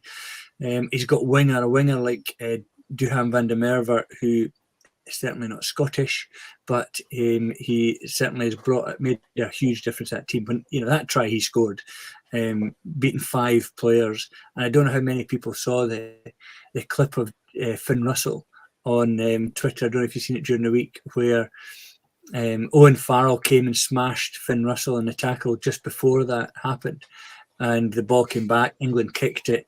Van der Merwe got the ball, and he went past Owen Farrell. And Owen Farrell, I think, was so tired from having smashed in Finn Russell, he couldn't get near Van der Merwe. And Finn ran up to him as Van der Merwe was still scoring. You see Finn Russell running across to Owen Farrell, and he's jumping in front of him. God knows what he's saying. You can guess what he's saying. And he's doing a wee dance in front of Owen Farrell and wind him up, having shoulder charged him from the side. And it just, I think, showed how confident Scotland were in that game. And it was great to see. They played the game well. It was really interesting listening to Jamie Ritchie, the captain, saying we've got a mentality that we stick in the game. We don't ever drop it. We know we can win games. So it's a matter of just sticking in there, even when it doesn't go your way. And in rugby, that's the way it goes. We see that in football a bit, but in rugby, it's more so. You see teams getting on top, and they have a period of time that goes with them, and you've got to weather that storm and come back. And in the past, at Twickenham and away from home, Scotland you can see the players thinking when it goes to 10 minutes, 15 minutes, 20 minutes under pressure, you can almost see the Scotland players thinking, we're not going to be able to hold this for the whole game. Whereas against England, you saw them thinking, yeah, we can take whatever you throw at us, and we've got more to bring back at you. And I think that's a different Scotland team. This is probably the best Scotland team or best Scotland squad I've seen since early 80s. You know, even better, I think, than potentially 1990 Grand Slam team. So, yeah, it's great to watch at the moment. And I think if we obviously we're all Scotland fans here, but what and Gregor Townsend said it during the week as well, and they'll probably say it before the game tomorrow, before the guys go out. It's all like beating old enemy, but you've got to now kick on and win that. Well, hopefully win the whole tournament, but beat Wales, because last year they only beat England in the tournament, and I think they beat Italy as well. But apart from that, you know, they never won the rest of the games. You know. No, that's right. Beat England. Do you know what our record is against Wales? Last 21 years, last 21 games. Have a guess. Each of you have a guess how many games we've won against Wales in the last 21. 4. Robbie? I know the Gatlands won the last 10 with Wales, but I'm not sure over 21. I'm going to guess 2. It's probably that bad. Go on, Graham. Oh, I'll go 5. Close. 3. So we've won 3 games in the last 21 against Wales. So it shows how far off the pace we've been. Now, a lot of those games have been really close. In the last few years, Gregor's right to say a couple of years ago, you know, we beat England 3 years ago, lost against them in the next game. And Zander Fagerson got sent off, and that was crucial. Last year, we should have won last year because we were all over them at periods in the game. Mm-hmm. But Finn Russell got a yellow card, and he was off the pitch for 10 minutes. And that was costly. It was a dreadful game last year. It was 17-all when Finn Russell went off the pitch. And we should have kicked on after that. But they scored a penalty. Dan Biggar put over a penalty, and that was all the points that were scored in the last sort of 15 minutes or so. And I think the Scotland team just thought it would happen. I think they thought, well, we're a better team. We're doing well. We've beaten England. It's going, you know, we just have to wait and it'll come. It's not. It doesn't work like that. You've got to go and make it happen. And Scotland. I think the good thing is Scotland know this, and I know I'm in danger of talking this up when we get beat tomorrow. But the team know where they were last year. They know the records of the last 2 years. They know that it doesn't actually count for very much now beating England because they've done it a few times. So yeah, people are happy. You lift the nation. It's a good result, but it's not enough to write your names into folklore or to be seen as legends and that kind of stuff, just beating England anymore. You've got to go on and challenge for the title. And this team are determined to do that. They're pretty focused. They've got tough games. England away and France away in the same year are tough games. Ireland at home is where you want to have them. But Wales, it's funny, you're looking at Wales, despite that record of 3 wins in 21 games, you're looking at Wales coming to Murrayfield as the underdogs. Undoubtedly the underdogs. People expect Scotland to put them away tomorrow. And Wales as underdogs are a difficult prospect because they will fight and for everything. They're proud rugby men. And them losing 2 games in a row will not go down well in Wales. Generally speaking, it means that the coach is under pressure for his job if they lose 2 games in a row in the Six Nations. It won't happen with Owen Gatland because he's only just come in. And he's done so much in the past, but there'll be a lot of pressure on them, and they will fight tooth and nail to the last minute tomorrow. The key for Scotland is making sure they get enough ball, and the forwards really front up and treat that game as if it's England, as if it's anybody else, and really look to be very physical. If they're physical and they dominate up front, then Scotland should win the game because we've got the players out the backs, but to score tries. But I imagine there'll be a few rocky moments. I imagine it'll be a roller coaster game, and Jamie Ritchie and the team will have to hold in there and just believe in themselves and wait for the chances to come. Do you think it's going to be an aggregate think of due to the fact that they're playing for the Doggy Weir Cup, and on top of that, do you think if Scotland do win tomorrow, do you think it'll be an emotional to see them lifting that cup? Yeah, I think so, because a lot of the players knew Doddie. They didn't play with him, a lot of these players, but they've got to know him in the last 2 or 3 years before he died. His sons are going to be there tomorrow at the game. I think they're bringing the ball out. I think they're announcing the man of the match as well, presenting the man of the match tomorrow. So there will be an element of that. But I think what's interesting is this Scotland team are very professional. They're very focused. There's a belief in this team. And I don't think they need particular, they're not the underdogs in the same way that need some kind of lift, that latch on to something like Doddie, to give them that lift. They're pretty focused. And I think they'll be pretty clear on what they have to do tomorrow. I think there's a potential, and I find this hard to say because I've watched so many Scotland games, I've covered so many games, it doesn't happen very often, but there is a potential for them to run riot tomorrow. There is a potential with this Wales team that are not hitting, they're not playing well, they've made a number of changes, that if they get it early on, they get it right early on, and they score early, that there's a potential for this Scotland team to really go and post a big win. We don't see that very often. It's hard to predict that. It's more likely to be roller coaster, but this Scotland team are in a different place to others we've seen in the past, and I say that mentally as well as the quality and the skills that they've got as a team. Mentally, they're more professional, more switched on, more focused, more aware of their strengths and weaknesses, I think, than I've seen of a team for a long time. Do you think that if Scotland gets an early cry or penalty tomorrow, that will lift the fans tomorrow? Because I presume it's going to be a full house. Yeah, I mean, one of the interesting things with the Welsh, I don't know if you've ever been to a game at Murrayfield, Michael, the Welsh don't care who's winning or losing often in a game. They'll be pretty well tanked up by the time they come into Murrayfield. Many of them have been in Scotland since yesterday. They'll have had a night out last night, a night out tonight. And they sing throughout the game, so they don't give up on their team. the Welsh fans. They will, if Wales are behind, it's not one of those where Scotland score early, it silences the Welsh fans. You do that with other teams and with other English fans particularly. You can silence them, you can turn them, put them on the backs of their players. The French are like that as well. If you get up early, the French get right in the back of their players and make it hard. But Wales don't. They get behind their team. So the atmosphere tomorrow will be fantastic, and it will go on throughout the whole game. But in terms of on the pitch, Michael, I think you're right that if Scotland dominate that first 20 minutes and they score, they put a couple of tries on the board, just a couple of penalties, they know to go to 7 points, to then go to 10, to then go to 13, go beyond 14 points. That starts to send a message to the opposition team. They get to 15 or 16. That's three tries, three scores they need. That starts to become demoralising for an away team at Murrayfield. So that's what they've got to try and build up early. They do that, I think it will be difficult for Wales.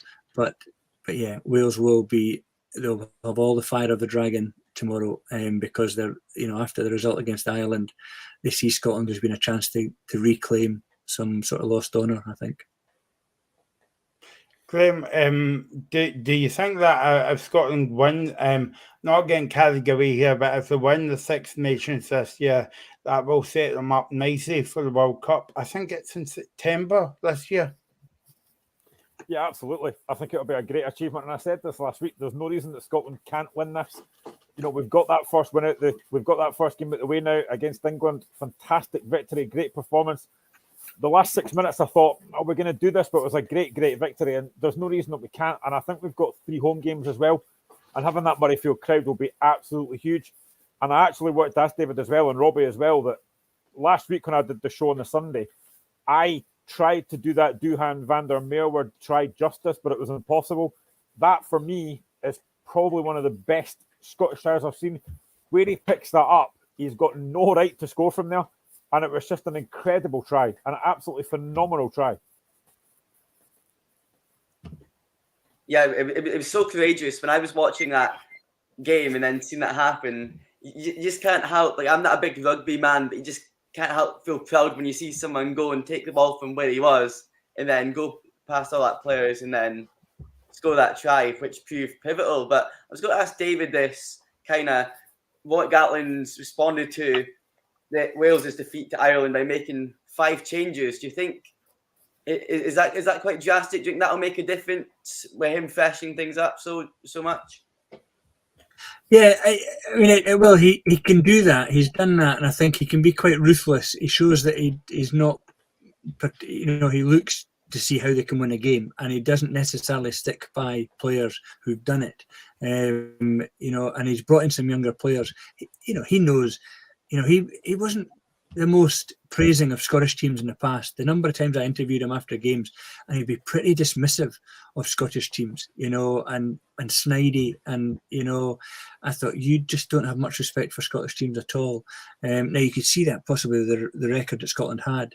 I think he's got more respect for Gregor Townsend, with Gregor having been with him on a Lions tour now. He knows how Gregor thinks and how good a clever a tactician he is. So I think he will be worried about this game. And so it's a chance for him to bring in some younger players that he thinks are more skillful. The back row is a back row that Scotland haven't played against before. Christ Shiunza, Tommy Reffel and Jack Morgan. They've not played against Scotland as a 3 before. And so that will be really interesting, because the Scotland back row are pretty experienced and strong, big guys. But I think he's going for skills and quality against experience. He's decided, let's just put the best players I think I've got in there. Not worry about the big Trojans, Alan Wynne-Jones and the Trojans that have done it for Wales before. Let's just get the skillful, clever, quick players in there that I think can cause Scotland problems, and we'll see what happens. I don't think he's got a huge plan. I think it's just a matter of, we've talked about organised chaos before in terms of how Scotland have played in the past. I think that's what we'll see from Gatland and Wales, a version of organised chaos where they throw everything at Scotland and hope that something upsets them. Okay, so good luck to Scotland tomorrow against Wales, and come on, Scotland, make it 2 boys, Freedom and all that kind of thing. You only hear this on Indie Live Radio, by the way.